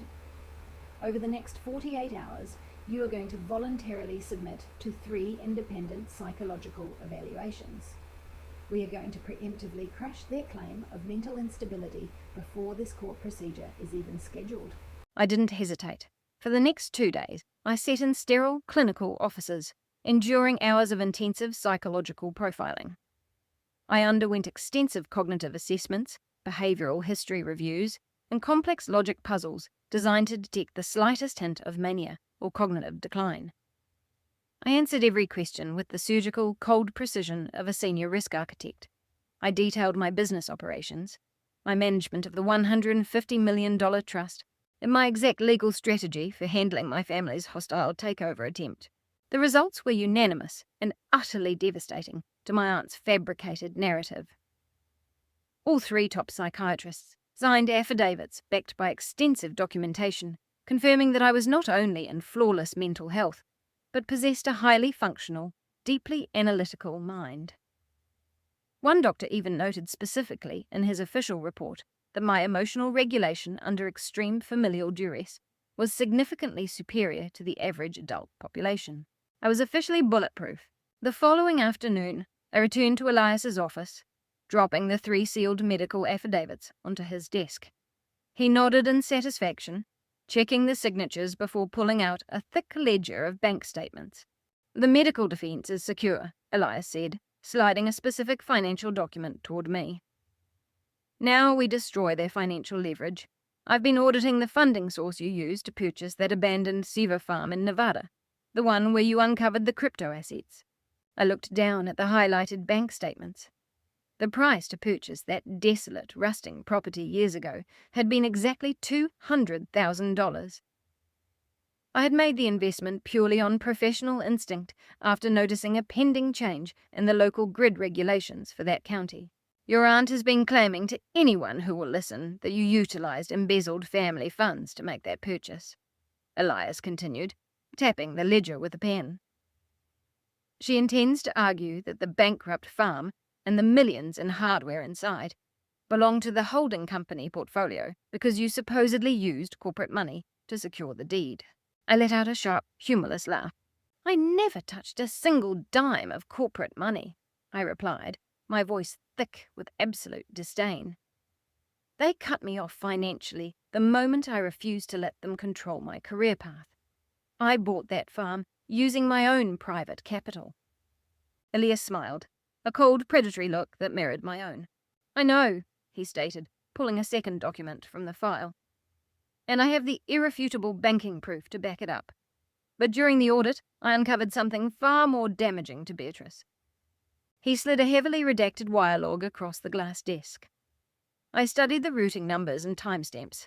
The $200,000 I had used wasn't just random savings. It was a direct life insurance payout from my late grandmother, specifically earmarked legally for my continuing education and housing. "Look at the intercepted transaction code at the bottom of the page," Elias directed. My eyes moved to a flagged error code. 7 years ago, just days after the life insurance policy cleared, an unauthorized attempt had been made to wire the entire $200,000 out of my private account. The destination routing number belonged to a sham trust controlled entirely by Beatrice and Julian. A wave of absolute disgust washed over me. My aunt and my golden boy cousin had tried to siphon that money directly out from under me while I was struggling in Silicon Valley. I had caught the fraudulent transfer in time, blocked my accounts, and immediately invested the secured funds into the commercial server farm deed to keep it out of their greedy hands. "They tried to steal my safety net," I whispered, my hands gripping the edge of the glass desk. "They tried to leave me with nothing, moving my grandmother's final gift into their own corrupt accounts." "Exactly," Elias confirmed, leaning back in his chair. "You didn't just make a brilliant real estate and data infrastructure play, Victoria. You successfully protected your own legacy from a documented embezzlement attempt by your aunt. This banking evidence proves 2 things simultaneously. First, every single asset in that farm belongs to you, 100%. Second, Beatrice has a documented history of trying to defraud her own niece." I stared at the wire logs, feeling a deep, lethal clarity. My aunt had spent her life painting me as the unstable, financially dependent burden of the Sterling family. She walked through high society, claiming to be a responsible matriarch trying to manage a troubled niece. "Compile the medical affidavits and the life insurance wire fraud logs into a public court filing," I commanded Elias, my voice ringing with unyielding authority. "I want it submitted to the probate judge, the federal prosecutor, and every single social club board member Beatrice has ever lied to. We aren't just defending my assets anymore. We are permanently dismantling the foundation of her entire existence. While my legal team was busy consolidating my assets and filing the devastating banking evidence with the probate court, Beatrice was running out of options. Her golden boy son, Julian, and her favoured lawyer, Preston, were sitting in federal cells facing life sentences for conspiracy and murder. Her platinum credit cards were being declined across San Francisco, and her social circles were rapidly avoiding her like a contagious virus. Desperation breeds a very specific kind of venom, and Beatrice decided to aim what she had left at the easiest target she could find. My younger cousin Maya had always been the quiet, submissive shadow of the Sterling family. Unlike Chloe, who craved the spotlight and actively participated in the cruel bullying, Maya simply tried to survive by remaining invisible. She was married to Leo, a brilliant, down-to-earth senior data engineer who ran his own independent consulting firm in the Bay Area. For years, Leo had quietly endured Beatrice's elitist snobbery and passive-aggressive classism. Beatrice never viewed data engineering as a real profession, worthy of the Sterling bloodline, constantly comparing him to Preston's high status in the legal world or Julian's delusional tech CEO persona. Leo had swallowed the disrespect purely out of love for Maya, acting as her anchor in a sea of familial toxicity. But Beatrice's desperation finally crossed a line that Leo refused to tolerate. Inside the study of the rented Pacific Heights townhouse, Beatrice shoved a thick legal affidavit across the polished mahogany desk. Maya sat in the leather guest chair, trembling, her eyes wide with anxiety. The document was a fabricated medical testimony. It required Maya to swear under penalty of perjury that I, Victoria, had a lifelong history of severe manic episodes, violent tendencies, and paranoid delusions. Beatrice needed a blood relative to validate the fraudulent conservatorship application she was desperately trying to force through the courts. "Sign the document, Maya," my aunt demanded, her voice sharp and manic. She paced behind the desk, her hands shaking as she clutched a glass of expensive wine she could no longer afford. "Your cousin has completely lost her mind. She's hoarding a $150 million estate while your brother rots in a federal cell. You're going to sign this affidavit right now so we can show a unified family front to the judge. Once we establish her mental incompetence, we can seize the trust, liquidate the assets, and hire the best defense attorneys in the country to get your brother out of prison." Maya looked down at the pen resting on the paperwork. A single tear slipped down her cheek.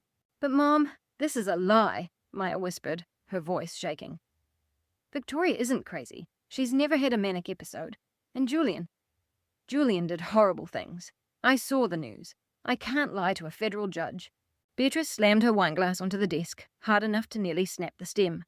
"You ungrateful little brat," my aunt hissed, leaning over the table to glare directly into Maya's tearful eyes. "You will do exactly what I tell you. Julian is your brother. He carries our blood. Victoria's a vindictive monster who orchestrated this nightmare to steal what belongs to us. You pick up that pen and you put your name on that paper, or I swear to God, I will cut you off from this family permanently." Before Maya could even reach for the pen, the heavy wooden door to the study was pushed open. Leo stepped into the room, his broad shoulders instantly shifting the power dynamics of the space. He had been standing in the hallway, listening to the entire abusive conversation. He didn't shout or raise his voice. He simply slipped his hand into his tailored suit jacket pocket and pressed the record button on his phone, letting it capture every single word of the confrontation. "Maya isn't signing anything," Leo stated, his deep, resonant baritone carrying absolute, unshakable respect.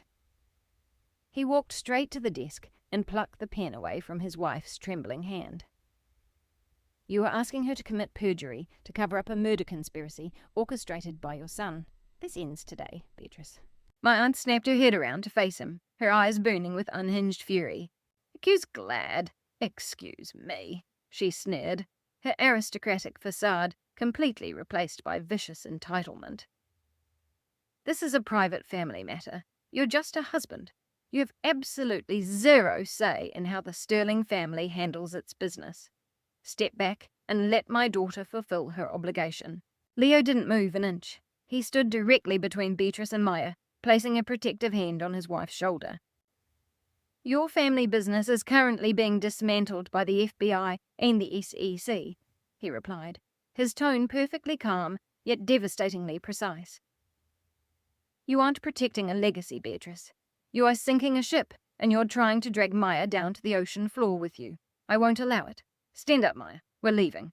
Maya sniffled, beginning to rise from her chair, drawing strength from her husband's unwavering support. Watching her youngest daughter slip from her control pushed Beatrice completely over the edge into absolute madness. If you walk out that door, I will ruin you, Beatrice screamed, pointing a trembling finger directly at Leo's chest. Do you hear me? I still have connections in San Francisco's Silicon Valley venture circles. I know the venture capitalists who fund your pathetic little data consulting firm. If you don't sit down, shut up, and force your wife to sign that affidavit right now, I will personally ensure your business is blacklisted across the entire state of California. I will destroy your career, Leo. You won't get a single data contract in this city again. You'll be bankrupt by the end of the quarter. Die. The threat was vicious, calculated, and entirely illegal. It was also exactly what Leo had been waiting for. He looked at Beatrice with an expression of deep clinical pity. Reaching into his jacket pocket, he pulled out his phone and tapped the screen to stop the recording. The digital chime rang loudly in the tense silence of the study. Did you just record me? Beatrice gasped, the colour rapidly draining from her face as she realised what had just occurred. I just recorded you attempting to coerce a witness into perjury while threatening to destroy my business through malicious interference, Leo confirmed, sliding the phone securely back into his pocket. For years you have looked down on me, Beatrice. You've made passive-aggressive remarks about my background. You've demeaned my profession and treated me like a second-class citizen in your home. I stayed silent because I love your daughter, and I wanted to keep the peace. But you just crossed the line into federal extortion. Leo took Maya's hand, locking his fingers with hers. You have no power left, Beatrice. Your money is frozen. Your golden boy is a murderer. And when your connections hear this audio file, they absolutely will not return your phone calls. We are done. Turning his back on her, he guided Maya out of the study, leaving Beatrice slumping into her leather office chair, covering her face with her hands, as the reality of absolute isolation crashed down upon her. She had tried to use her youngest daughter as a pawn, and instead she had handed the prosecution another piece of irrefutable evidence. 10 minutes later, my phone vibrated in my office. It was an encrypted audio file from Leo, accompanied by a brief text message. The text was simple. Maya is safe. We are officially out. Bury her with this.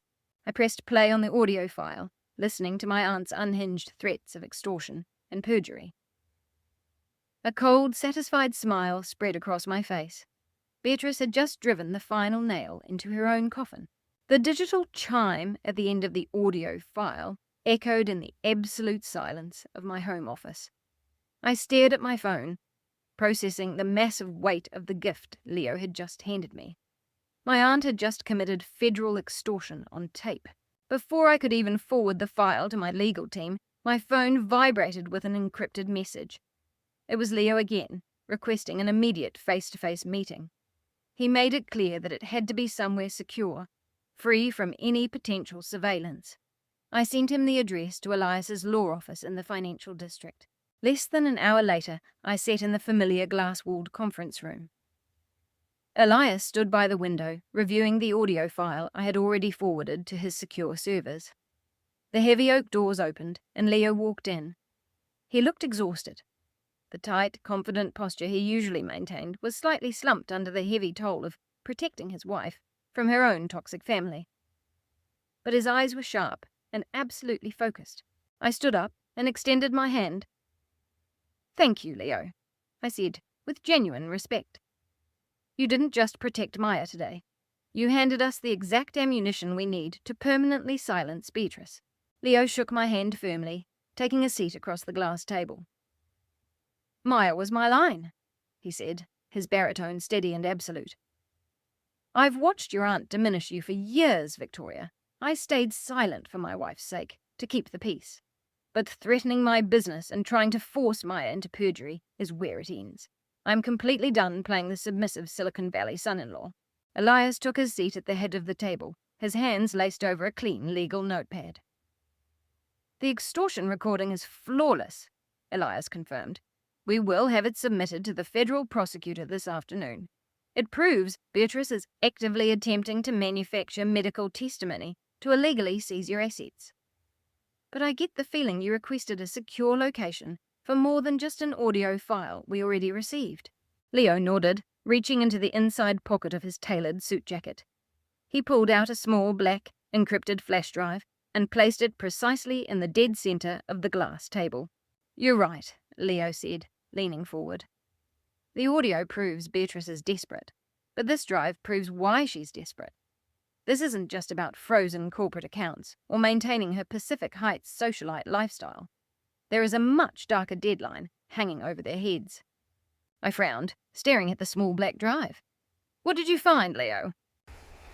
2 months ago, Beatrice hosted a mandatory family dinner at the townhouse, Leo explained.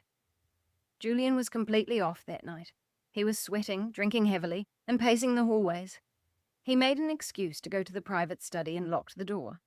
Later that evening, I went into the study to retrieve Maya's coat. Julian had left in a hurry, but he forgot to close his laptop.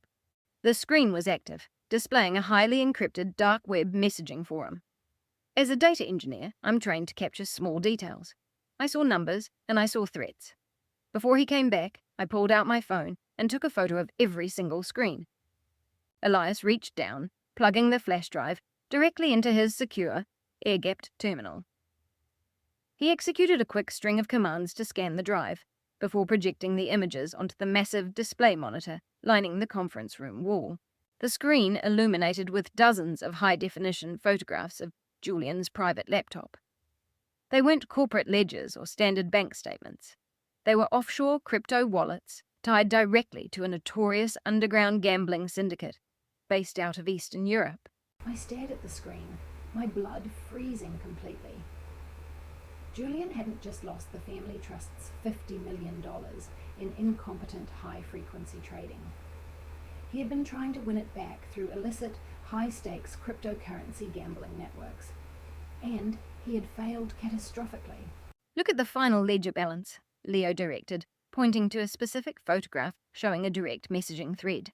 The message wasn't written in standard legal terms. It was a brutal, violent threat from syndicate enforcers. Julian owed the criminal organization exactly $3 million in personal gambling debts. The message stated explicitly that if the $3 million wasn't transferred by the end of the month, the organization would deploy an extraction team to San Francisco to collect the payment in blood.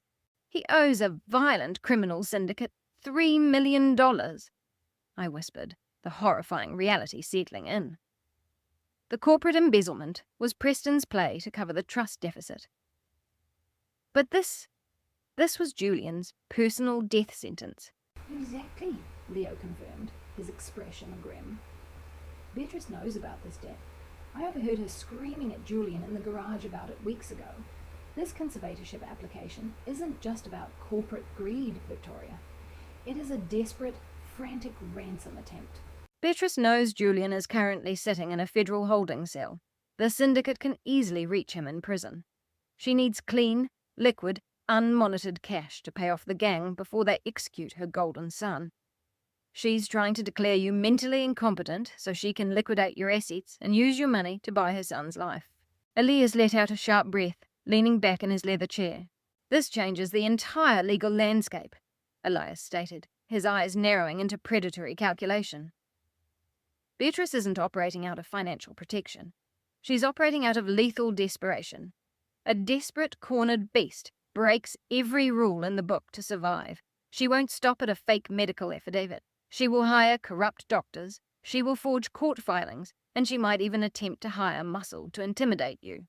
I looked at the text threats on the screen, feeling an absolute, ironclad resolve wash over me. My aunt was willing to lock me away in a psychiatric ward, stripping me of my basic human rights, just to pay off a violent cartel for her golden son's gambling debts. She viewed my life as a bargaining chip to save a murderer. Print every single one of those syndicate messages," I commanded Elias, my voice devoid of hesitation. "Attach them to the audio file Leo provided. I want this comprehensive dossier hand-delivered to the federal prosecutor and the judge handling the probate case. We are going to completely expose the exact reason she brought this fraudulent conservatorship forward." I turned to Leo, meeting his steady gaze. "You need to take Maya and leave the city immediately," I advised him. "The moment Beatrice realizes you handed this to the feds, she will aim whatever venom she has left at your firm. Go to your property in Lake Tahoe, cut off all contact, and stay there until the U.S. Marshals place her in cuffs." Leo nodded, rising from the glass table.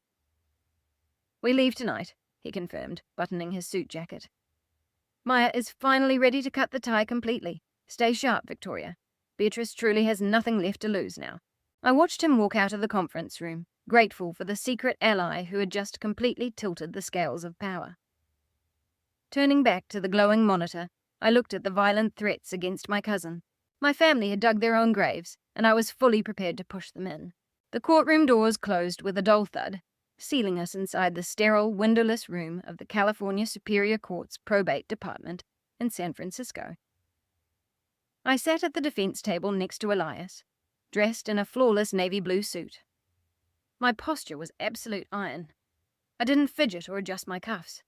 I looked straight ahead with the cold detachment of an executioner waiting to drop the blade. Across the aisle at the petitioner's table sat my Aunt Beatrice and her new legal counsel. Since her previous high-priced attorney was currently sitting in a federal cell facing racketeering charges, she had been forced to scrape the bottom of the barrel. Her new lawyer, a sweating, anxious man named Higgins, was nervously shuffling papers. Beatrice had completely abandoned her usual flamboyant designer wardrobe. She wore a conservative, pale beige dress and minimal makeup, attempting to project the image of a humble, exhausted mother rather than a status-obsessed socialite. Judge Harrison, a stern, no-nonsense jurist with decades of experience handling bitter family fortune disputes, slammed his gavel, calling the hearing to order. The involuntary conservatorship petition was officially underway. Higgins stood up, buttoning his cheap suit jacket, and walked to the podium. He began a highly rehearsed opening statement meant to paint me as a severely broken, deeply unstable individual. Higgins claimed that the sudden, tragic passing of my uncle had triggered a latent manic episode within me. He spun a wild narrative, claiming that I had locked my loving family out of the estate, suffered from paranoid delusions regarding federal snipers, and completely detached from reality. But the absolute core of his argument, his supposed irrefutable proof of my gross financial incompetence, was my real estate portfolio. "Your Honor," Higgins stated, his voice dripping with artificial concern. "Financial records show that Ms. Sterling recently liquidated $150,000 of her personal savings during a manic episode to purchase a desolate, environmentally hazardous, bankrupt server farm in the Nevada desert. It is essentially a toxic junkyard with a collapsed roof and zero commercial value. A sane, rational individual with a healthy cognitive baseline does not throw their life savings into a rotting industrial shell. She is burning through capital at an alarming rate, and if this court does not intervene and immediately grant financial conservatorship to her aunt, Ms. Sterling will bankrupt herself before the end of the year." I offered no reaction. I didn't roll my eyes or scoff at his absurd assertions. Deep inside, a cold, lethal smile bloomed. Higgins and Beatrice had absolutely no idea that the toxic junkyard they were using as the primary evidence of my insanity housed over $15 million in pristine, early-generation Bitcoin and brand-new mining rigs. They were handing me the exact ammunition needed to publicly humiliate them on the court record. Higgins called Beatrice to the stand. My aunt walked slowly, keeping her hand on the wooden railing as if she could barely support her own weight. She took the oath, sat down, and pulled a pristine white tissue from her pocket. The performance that followed was nothing short of an Oscar-worthy theatrical masterpiece. Beatrice looked directly at the judge, her eyes filling with fresh deceptive tears. In a trembling, fragile voice, she spun a tragic tale of a desperate mother trying to save her severely disturbed niece. She lied under oath with the effortless ease of someone who had spent her entire life manipulating reality to serve her selfish needs. "I love my niece, Your Honour," Beatrice wept, carefully dabbing the corners of her eyes to avoid smudging her mascara. "I have tried everything to help her, but since my brother passed, Victoria has become a completely different person. She is volatile. She is hostile. She surrounds herself with armed guards and refuses to let her own blood comfort her. I watched her stand on the porch of our ancestral home, screaming at the empty woods. She is deeply sick, and she refuses to seek psychiatric help." Beatrice let out a heartbreaking sob, gripping the edge of the witness stand. "I don't care about the money. I don't care about the estate. I just want my little niece to be safe. I need the legal authority to place her in a proper, secured treatment facility where she can get the intensive medical help she so desperately needs before she hurts herself." The courtroom was dead silent, letting the echo of my aunt's fake sobbing hang in the air. It was a brilliant performance. A lesser judge might have been swayed by the sheer emotional gravity of her presentation. But I didn't break my ironclad composure. I sat perfectly still, my hands resting lightly on the polished wooden table. Beside me, Elias leaned back in his leather chair, crossing his legs, watching Beatrice with an expression of mild amusement. We let her cry. We let Higgins build his entire case around my supposed financial ruin and violent paranoia. They were digging the hole deeper and deeper, ensuring that once the truth came out, they would have absolutely no way to climb back out. I glanced down at the heavy, locked leather briefcase, resting at Elias's feet. Inside that briefcase were 3 independent psychiatric evaluations, proving my flawless cognitive function. Inside that briefcase was an authoritative auction house valuation of the crypto hardware, proving absolute financial genius. And most importantly, inside that briefcase was the audio file of Beatrice clearly outlining her extortion plot, along with the terrifying cartel threats against Julian. Beatrice finished her tearful monologue, wiped her nose, and looked over at me with a gaze full of fake maternal sorrow. She thought she had won. She believed she had successfully manipulated the legal system into handing her the keys to my empire and the funds to save her murderer son. Judge Harrison turned his attention to our table, expecting a wild, desperate defense from a cornered, unstable woman. Instead, I simply adjusted my collar and gave Elias a micro-nod. It was our turn to speak. Elias buttoned his suit jacket with slow, deliberate movements. He rose from our table, radiating the unshakable confidence of an attorney who commanded thousands of dollars an hour. He brought no tissues. He put on no manufactured drama. He simply picked up his heavy leather briefcase and walked to the center of the courtroom. "Your Honor," Elias began, his voice echoing with crisp, undeniable authority. "Opposing counsel has presented a very compelling, highly emotional narrative. They have painted my client as a tragic, unstable woman in need of desperate intervention. However, courts do not operate on theatrical performances. Courts operate on empirical evidence. And the evidence I am about to present will prove that this petition is an absolute, malicious fabrication." Elias opened his briefcase. He pulled out 3 thick bound folders sealed with medical tamper-evident tape. He handed them to the bailiff, who rapidly distributed copies to Judge Harrison and a visibly sweating Mr. Higgins. "I'm submitting into the court record 3 independent psychological evaluations," Elias stated, pacing slowly before the bench. These evaluations were conducted over the past 48 hours by 3 of the most prominent, board-certified forensic psychiatrists in the state of California. They subjected Miss Sterling to rigorous cognitive and neurological testing. Higgins jumped from his chair, his cheap suit wrinkling. "Objection, Your Honor," Higgins stammered, wiping sweat from his forehead. "We have not had time to review these medical documents. We cannot verify their authenticity." "Objection overruled," Judge Harrison snapped, glaring over his reading glasses as he tore open the seal of the first folder. "I will review them right now, Counselor. You may sit down." Higgins sank back into his chair, casting a panicked glance at my aunt. Beatrice stopped dabbing her eyes. The tissue was clenched tightly in her fist, her knuckles turning white. While His Honor reviews the documentation, Elias continued, his tone entirely devoid of sympathy, I will summarize the findings. All 3 independent medical experts concluded, with absolute unanimity, that Victoria Sterling possesses flawless cognitive function.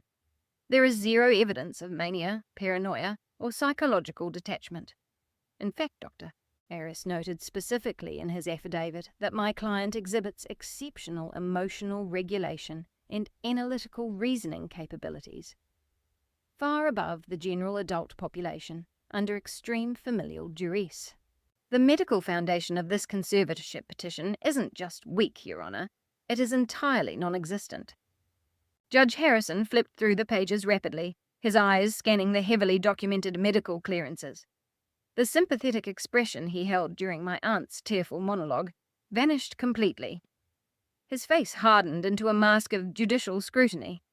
He looked down at Beatrice, and the temperature in the courtroom seemed to drop 10 degrees. Now, Your Honour. Elias transitioned seamlessly, turning his attention to the large display monitor mounted on the courtroom wall. Since we have thoroughly dismantled the baseless medical claims, let us address the financial ruin opposing counsel used as their primary proof of insanity. Elias connected his secure tablet to the monitor. A high-definition scan of a bank ledger illuminated the screen. I watched my aunt's eyes dart quickly to the display. Mr. Higgins claims my client liquidated her life savings in a manic frenzy to purchase a toxic industrial junkyard. Elias raised his voice, letting every word drop like a physical blow. This document shows the exact transaction amount for the purchase of that server farm deed, $200,000. But look closely at the source of those funds. This was not a panicked withdrawal from corporate operational accounts. This money was a direct life insurance payout from the late Beatrice Sterling, explicitly legally designated for Victoria's private use. Higgins swallowed hard, tugging at his collar. Even so, Your Honour, spending an entire inheritance on a rotting building proves a severe lack of financial judgment. Elias smiled, a cold predatory look. Which brings me to my final piece of evidence. He tapped a button on his tablet. The screen shifted to a heavily redacted wire log, a bright red error code flashing at the bottom of the ledger. This document was retrieved during a deep forensic audit of that exact life insurance payout, Elias explained, turning to face my aunt directly. 7 years ago, just days after the funds were legally disbursed to my client, an unauthorized attempt was made to wire the entire $200,000 out of her private account. The courtroom was dead silent.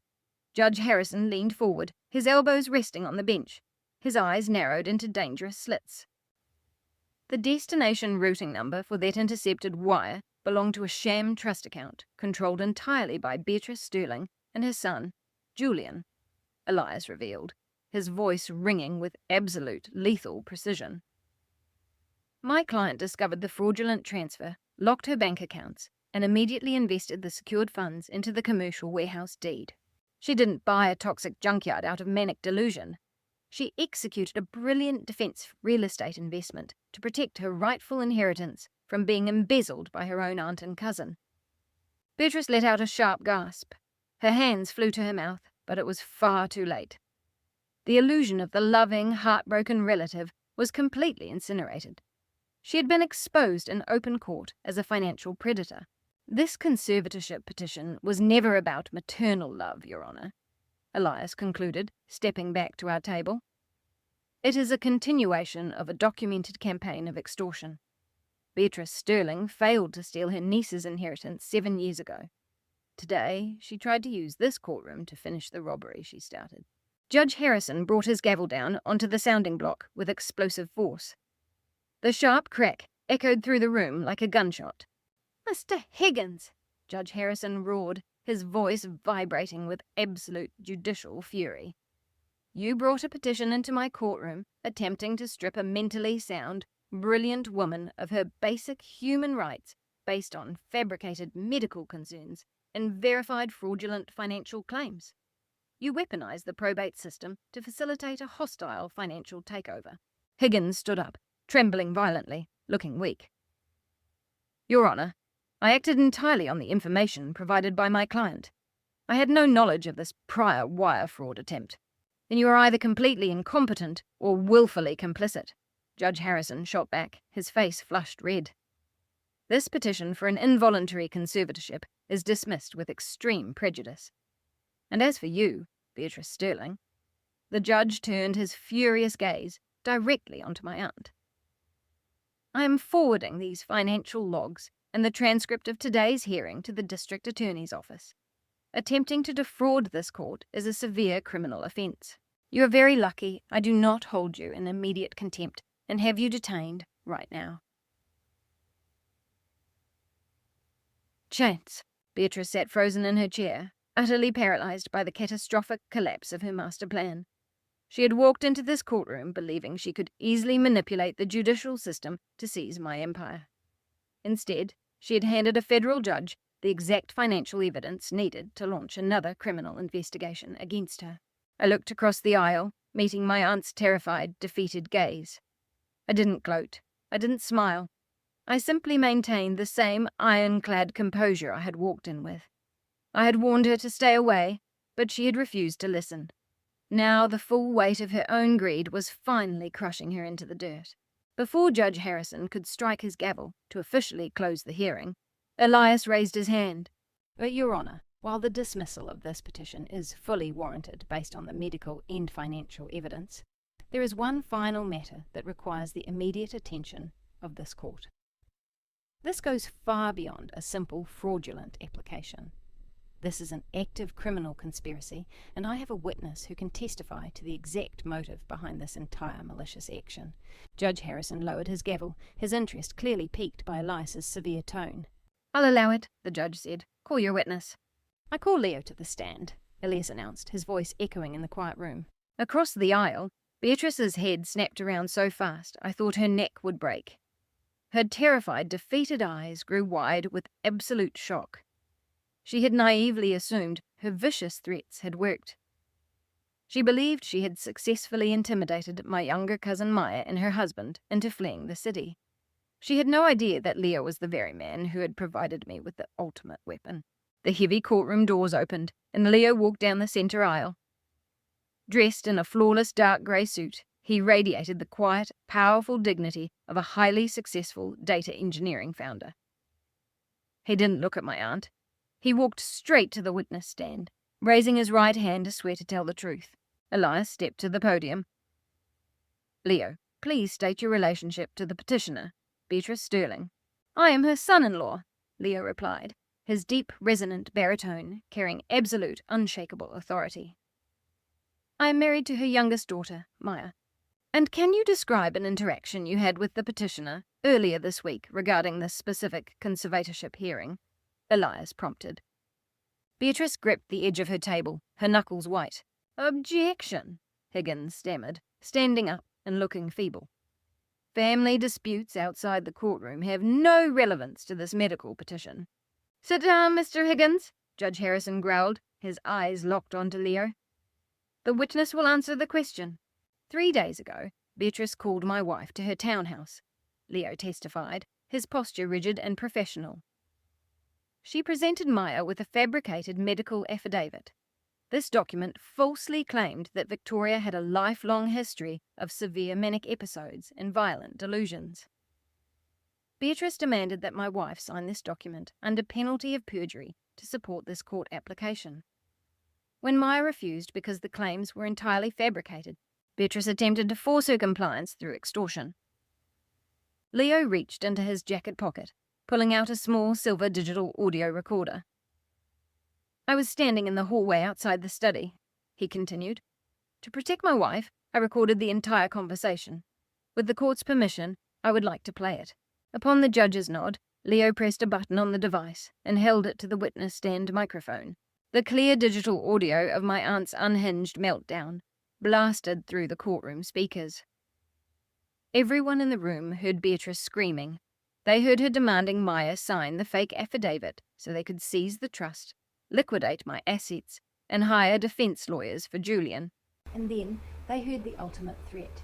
They heard Beatrice promising to use her wealthy connections to blacklist Leo's engineering consulting firm and bankrupt him if he didn't force his wife to commit perjury. The recording stopped. The silence that followed was suffocating. Mr. Higgins physically pushed his chair away from Beatrice, looking at her as if she were a live grenade. He had just realized his client was actively engaged in witness tampering and federal extortion to build the case he was defending. Judge Harrison's face was a mask of pure judicial fury. "Extorting a witness to secure a fraudulent medical conservatorship," the judge said, his voice dropping to a dangerous quiet register. "This is a shocking level of criminality, Ms. Sterling, but the motive goes far deeper than simply paying attorney fees." "Your Honor," Elias interjected, pulling a thick stack of printed photographs from his briefcase. He walked to the witness stand, handing the stack to Leo. "Can you explain what these documents represent?" Leo took the photographs, looking directly at Judge Harrison. 2 months ago, during a family dinner at Beatrice's townhouse, I walked into the private study to retrieve a coat. Julian had left his laptop unattended. The screen was active, displaying a highly encrypted dark web messaging forum. I photographed the screen. These images show offshore crypto wallets tied directly to an underground gambling syndicate based out of Eastern Europe. Leo handed the photos to the bailiff, who presented them to the judge. "The final photograph shows a direct threat from a syndicate enforcer," Leo explained, his voice dropping to a grave, clinical tone. "Julian owes that criminal organization exactly $3 million in personal gambling debts. The message states explicitly that if the $3 million isn't transferred by the end of the month, the organization will deploy an extraction team to San Francisco to collect the payment in blood." Beatrice let out a choked, terrified gasp. She buried her face in her hands, realizing her darkest, most guarded secret was now a matter of public court record. Elias turned to face the gallery, summarizing with lethal precision. "My client's cousin is currently sitting in a federal cell, facing murder charges for sabotaging his uncle's autonomous vehicle. But this matriarch knew that a federal prison cell cannot stop a violent international cartel from collecting a blood debt. She knew her golden son was marked for death." Elias pointed a sharp finger directly at my aunt. "This conservatorship petition was never about protecting an unstable niece. It was a frantic, desperate ransom attempt. Beatrice Sterling intended to strip my client of her basic human rights, lock her away in a psychiatric facility, and illegally liquidate her multi-million-dollar assets, solely to generate clean, untraceable cash to pay off her son's illegal debts to a violent criminal cartel. She was willing to destroy Victoria's entire life to buy a murderer's life, back from the syndicate." The entire courtroom seemed to hold its collective breath. The court reporter's fingers hovered frozen over the keys. The bailiff instinctively moved a step closer to the defense table, his hand resting near his duty belt. The tension was palpable as the realization hit that we were no longer dealing with a simple greedy family dispute. We had just exposed a massive, violent criminal conspiracy on the floor of the San Francisco probate court. Mr. Higgins scrambled to his feet, his hands shaking so violently he dropped his pen. "Your Honor," Higgins stammered, his voice elevated by pure panic. "I had absolutely zero knowledge of these gambling debts or the extortion recording. I formally request immediate permission to withdraw as counsel for Miss Beatrice Sterling. I cannot in good conscience represent a client actively engaged in witness tampering and federal conspiracy."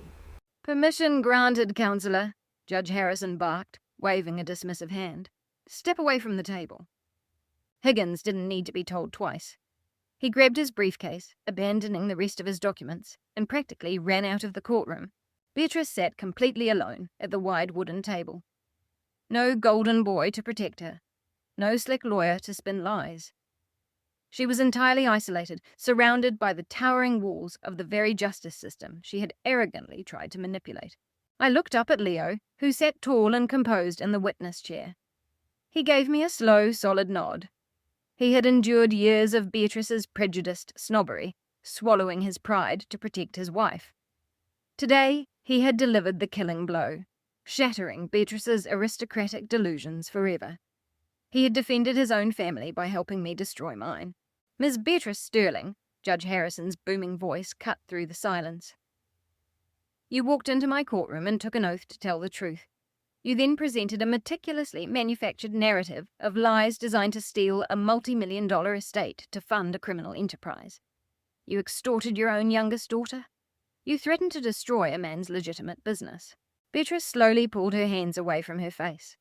Her perfect makeup was utterly ruined, black streaks of running mascara staining her cheeks. She looked completely hollowed out, a pathetic, empty shell of the woman who had demanded my absolute submission just days ago. I am issuing a direct order to the bailiff, Judge Harrison commanded, pointing his gavel at my aunt.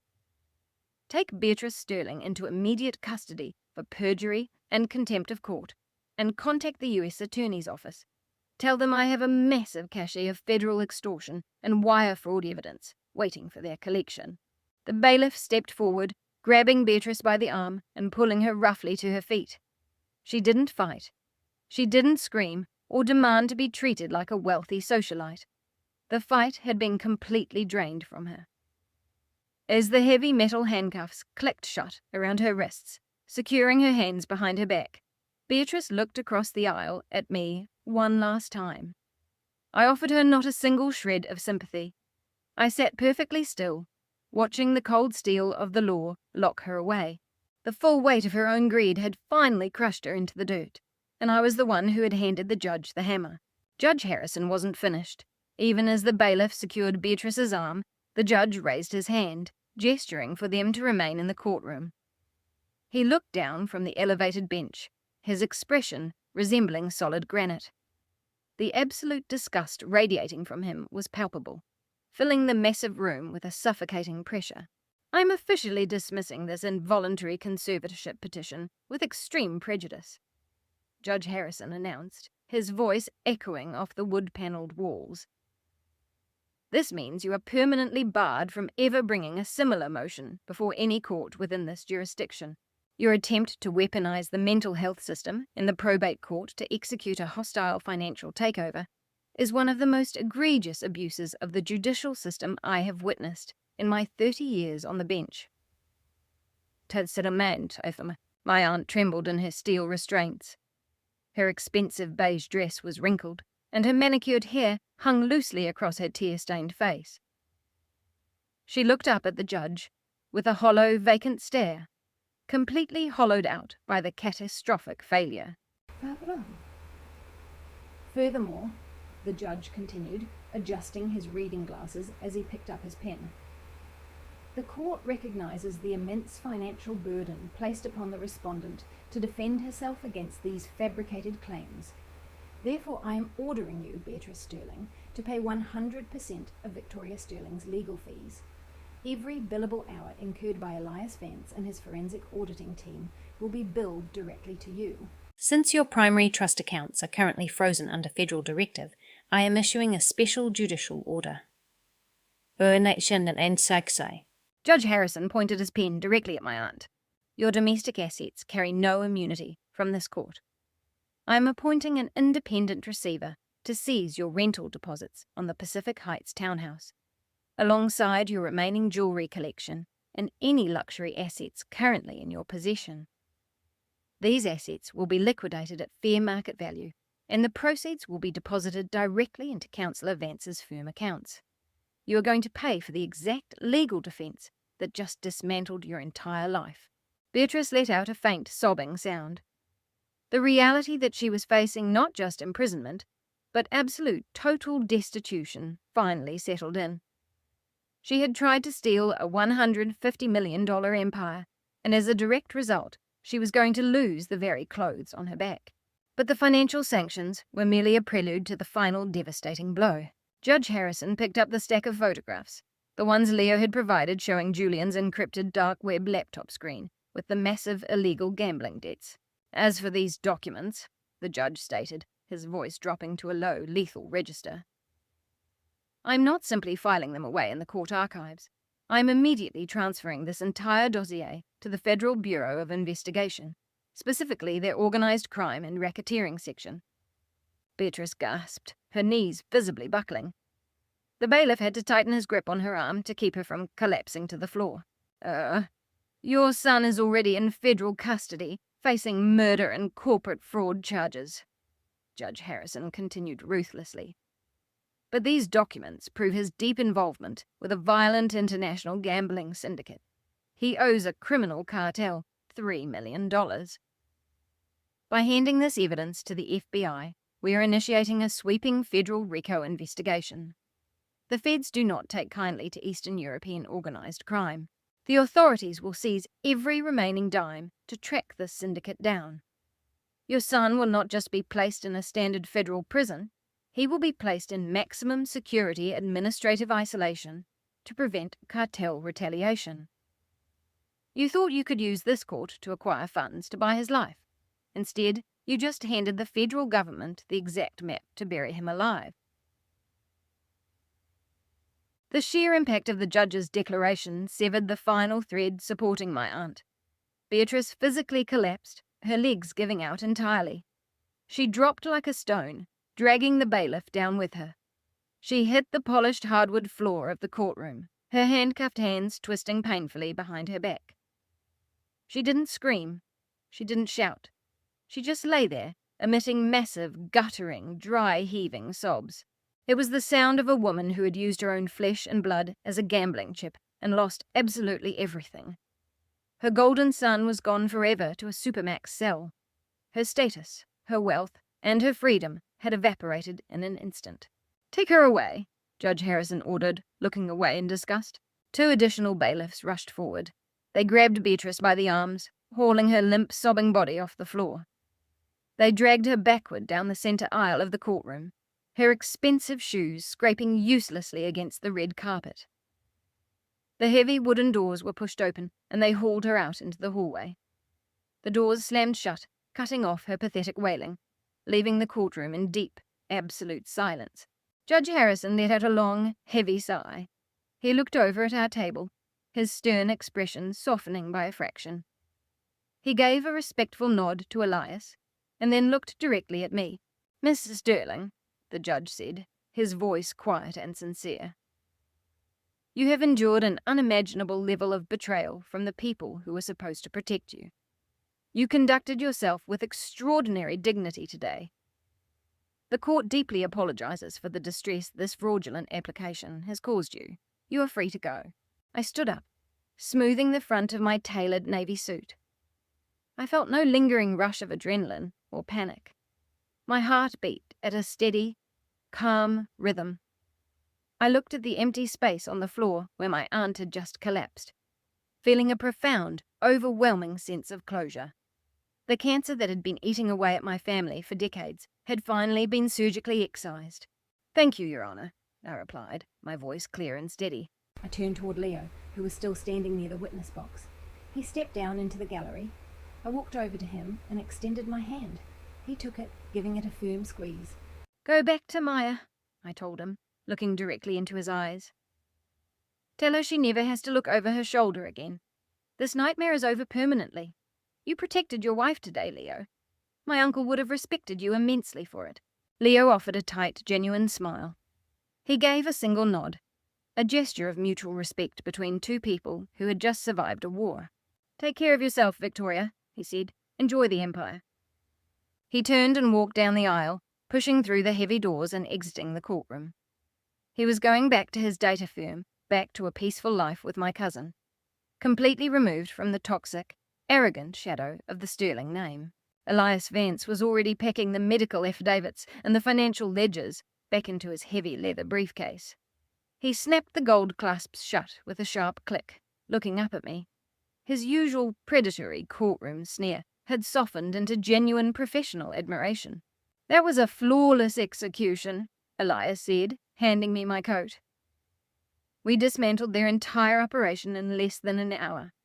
I'll coordinate with the court-appointed receiver and the FBI this afternoon to ensure the transfer of that syndicate evidence goes smoothly. You won't have to worry about a single legal technicality. I slipped into my coat, adjusting the lapels. "I know I won't, Elias," I replied. We walked down the central aisle together, our footsteps echoing inside the quiet courtroom. Pushing open the heavy mahogany doors, We stepped into the bustling hallways of the San Francisco courthouse. The air outside felt different, lighter, and infinitely cleaner. As I walked out of the building and stepped onto the busy city sidewalk, I took a deep breath of the cool afternoon air. My uncle's massive $150 million estate was absolutely secure. The predators were locked away, and I was entirely free. Exactly 365 days after those heavy mahogany doors closed, marking the end of the darkest chapter of my life, my world had completely transformed.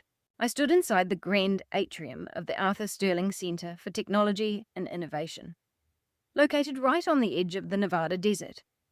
The rotting, bankrupt server farm I had purchased years ago with my grandmother's life insurance payout was now completely unrecognizable.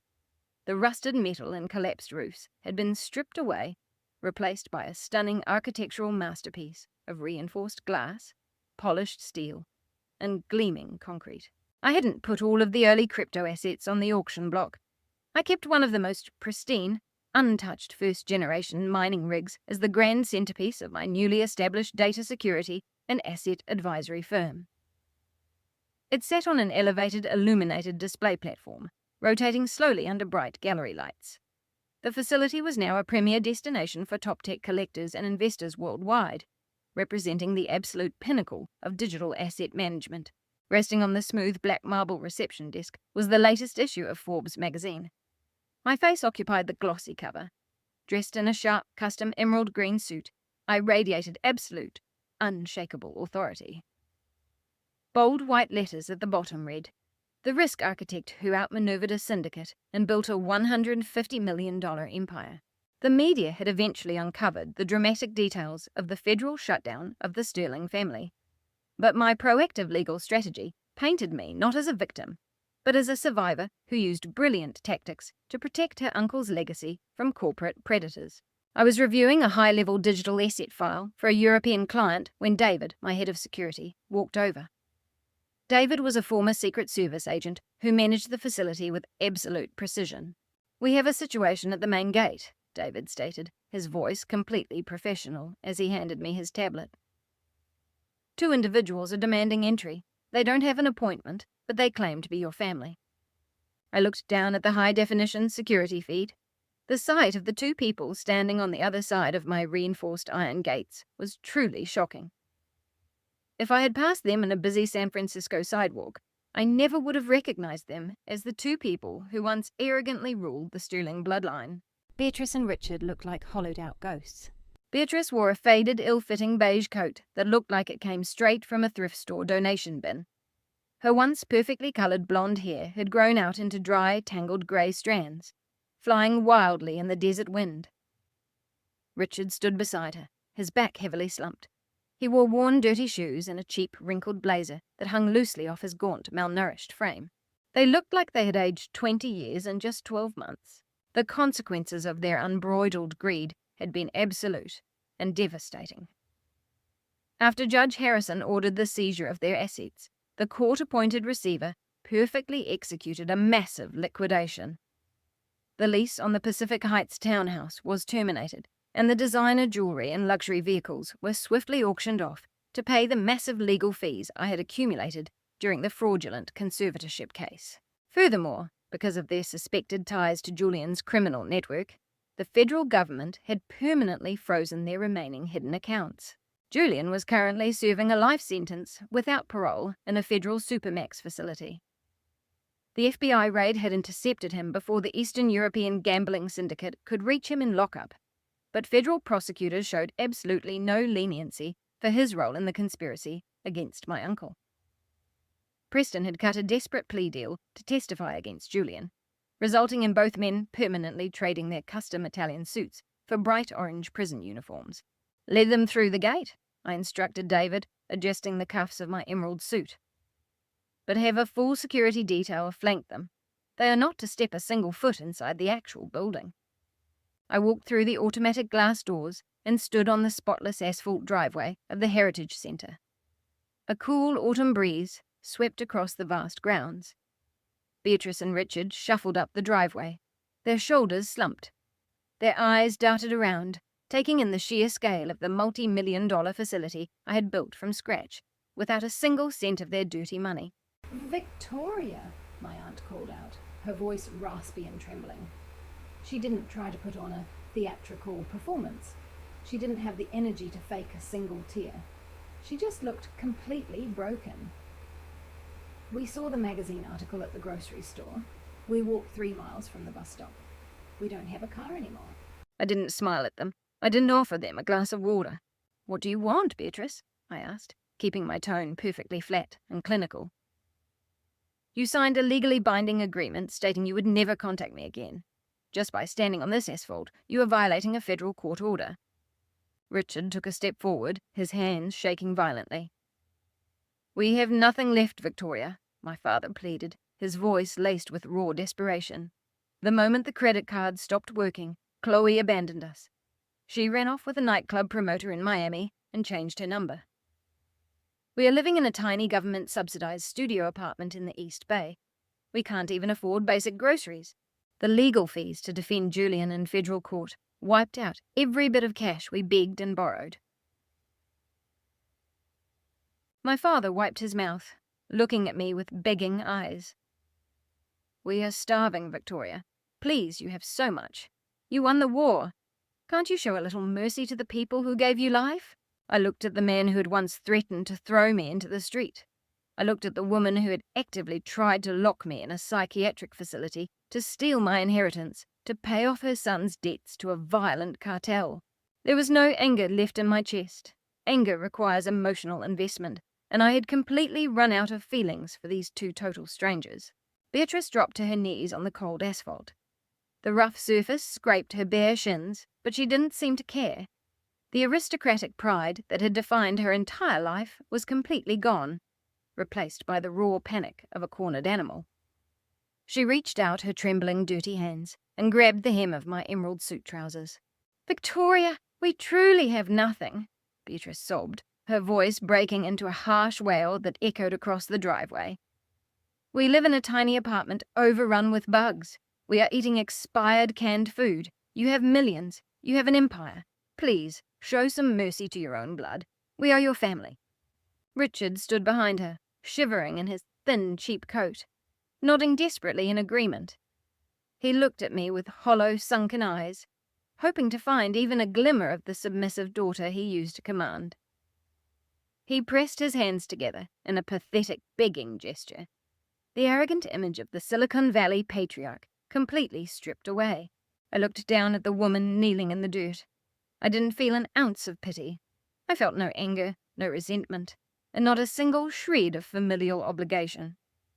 All I felt was absolute, monumental indifference. I took a steady step backward, pulling the expensive fabric of my suit out of her desperate grip. "Our family doesn't commit perjury to steal from their own," I stated, my voice dropping to a low tone that cut through the autumn wind. "Family doesn't try to lock a sane woman in a psychiatric ward just to pay off a murderer's gambling debts to a violent cartel. You made your choices, Beatrice. You chose your golden son, and you chose your greed. You are not my family. You are trespassers." I didn't wait for her to come up with another pathetic excuse. I turned my head and looked directly at David. "Remove these individuals from the property," I ordered, leaving no room for negotiation. "If they resist or attempt to return, you have my full authority to involve local law enforcement and press formal charges for criminal trespassing." David gave a sharp nod. He signaled to the 4 burly security guards flanking the driveway. They stepped forward, moving with swift, imposing presence. They grabbed Richard by the arms and pulled Beatrice up from the asphalt. My aunt screamed and kicked, begging for another chance, but the guards simply escorted them back toward the heavy iron gates. I stood on the pristine driveway, watching them go. I watched the heavy iron gates lock behind them with a loud, definitive, metallic clang. I watched them dissolve into 2 tiny, pathetic silhouettes, walking away along the desolate desert road. They were finally, permanently erased from my reality. Turning my back on the gates, I walked through the automatic sliding glass doors of the Legacy Centre, returning to the warm, climate-controlled sanctuary I had built with my own hands. The air inside smelled of expensive leather, polished metal, and fresh espresso. I walked past the gleaming hardware on display and headed straight for the private executive lounge overlooking the main gallery. Waiting for me in the lounge were the only two people in this world who had proven their loyalty when it mattered most. Maya stood by the floor-to-ceiling windows, looking radiant. The crushing anxiety that used to control her every move had completely vanished. She wore a stunning custom blazer and stood with a confident posture. Beside her was Leo, looking incredibly sharp in a tailored suit. His data consulting firm was thriving, having recently secured a massive municipal contract with San Francisco. They had driven out to Nevada to celebrate our 1-year anniversary of victory. Leo smiled, handing me a crystal flute filled with an expensive vintage champagne. "Is the perimeter secure?" Leo asked, his deep baritone carrying deep respect. "The perimeter is permanently secure," I replied, taking the glass. "They are gone, and they are never coming back." Maya stepped forward, wrapping me in a tight, genuine hug. "I'm so proud of you, Victoria," she whispered. "You saved all of us from them." I stepped back, raising my crystal flute as the golden liquid caught the bright gallery lights. "I didn't just invite you both here today to celebrate the opening of the Legacy Center," I announced, looking between my cousin and her husband. "I asked you here because we are expanding Uncle Arthur's legacy. Yesterday morning, I finalized the legal paperwork for a brand new philanthropic division of the Sterling Trust." Maya and Leo listened intently, their faces lighting up with anticipation. "We are officially launching the Arthur Sterling Empowerment Grant," I continued, my voice filled with absolute certainty. "It is a multi-million-dollar financial initiative dedicated entirely to providing business venture capital for women escaping financial abuse and malicious extortion. We will provide the capital, the legal protection, and the resources they need to build their own empires. We will ensure that no woman ever has to choose between her autonomy and her survival again." Maya covered her mouth, tears of joy welling in her eyes. Leo raised his glass high, a brilliant, victorious smile spreading across his face. We clinked our glasses together, the crisp echo of crystal vibrating through the private lounge. I took a slow, incredibly satisfying sip of champagne, looking down at the incredible facility I had built from the ground up. My family had tried to destroy me. They had tried to strip away my wealth, my freedom, and my sanity. But as they sat in federal cells or huddled in a cramped apartment, they were learning the ultimate truth. The greatest response to toxicity isn't anger or violence.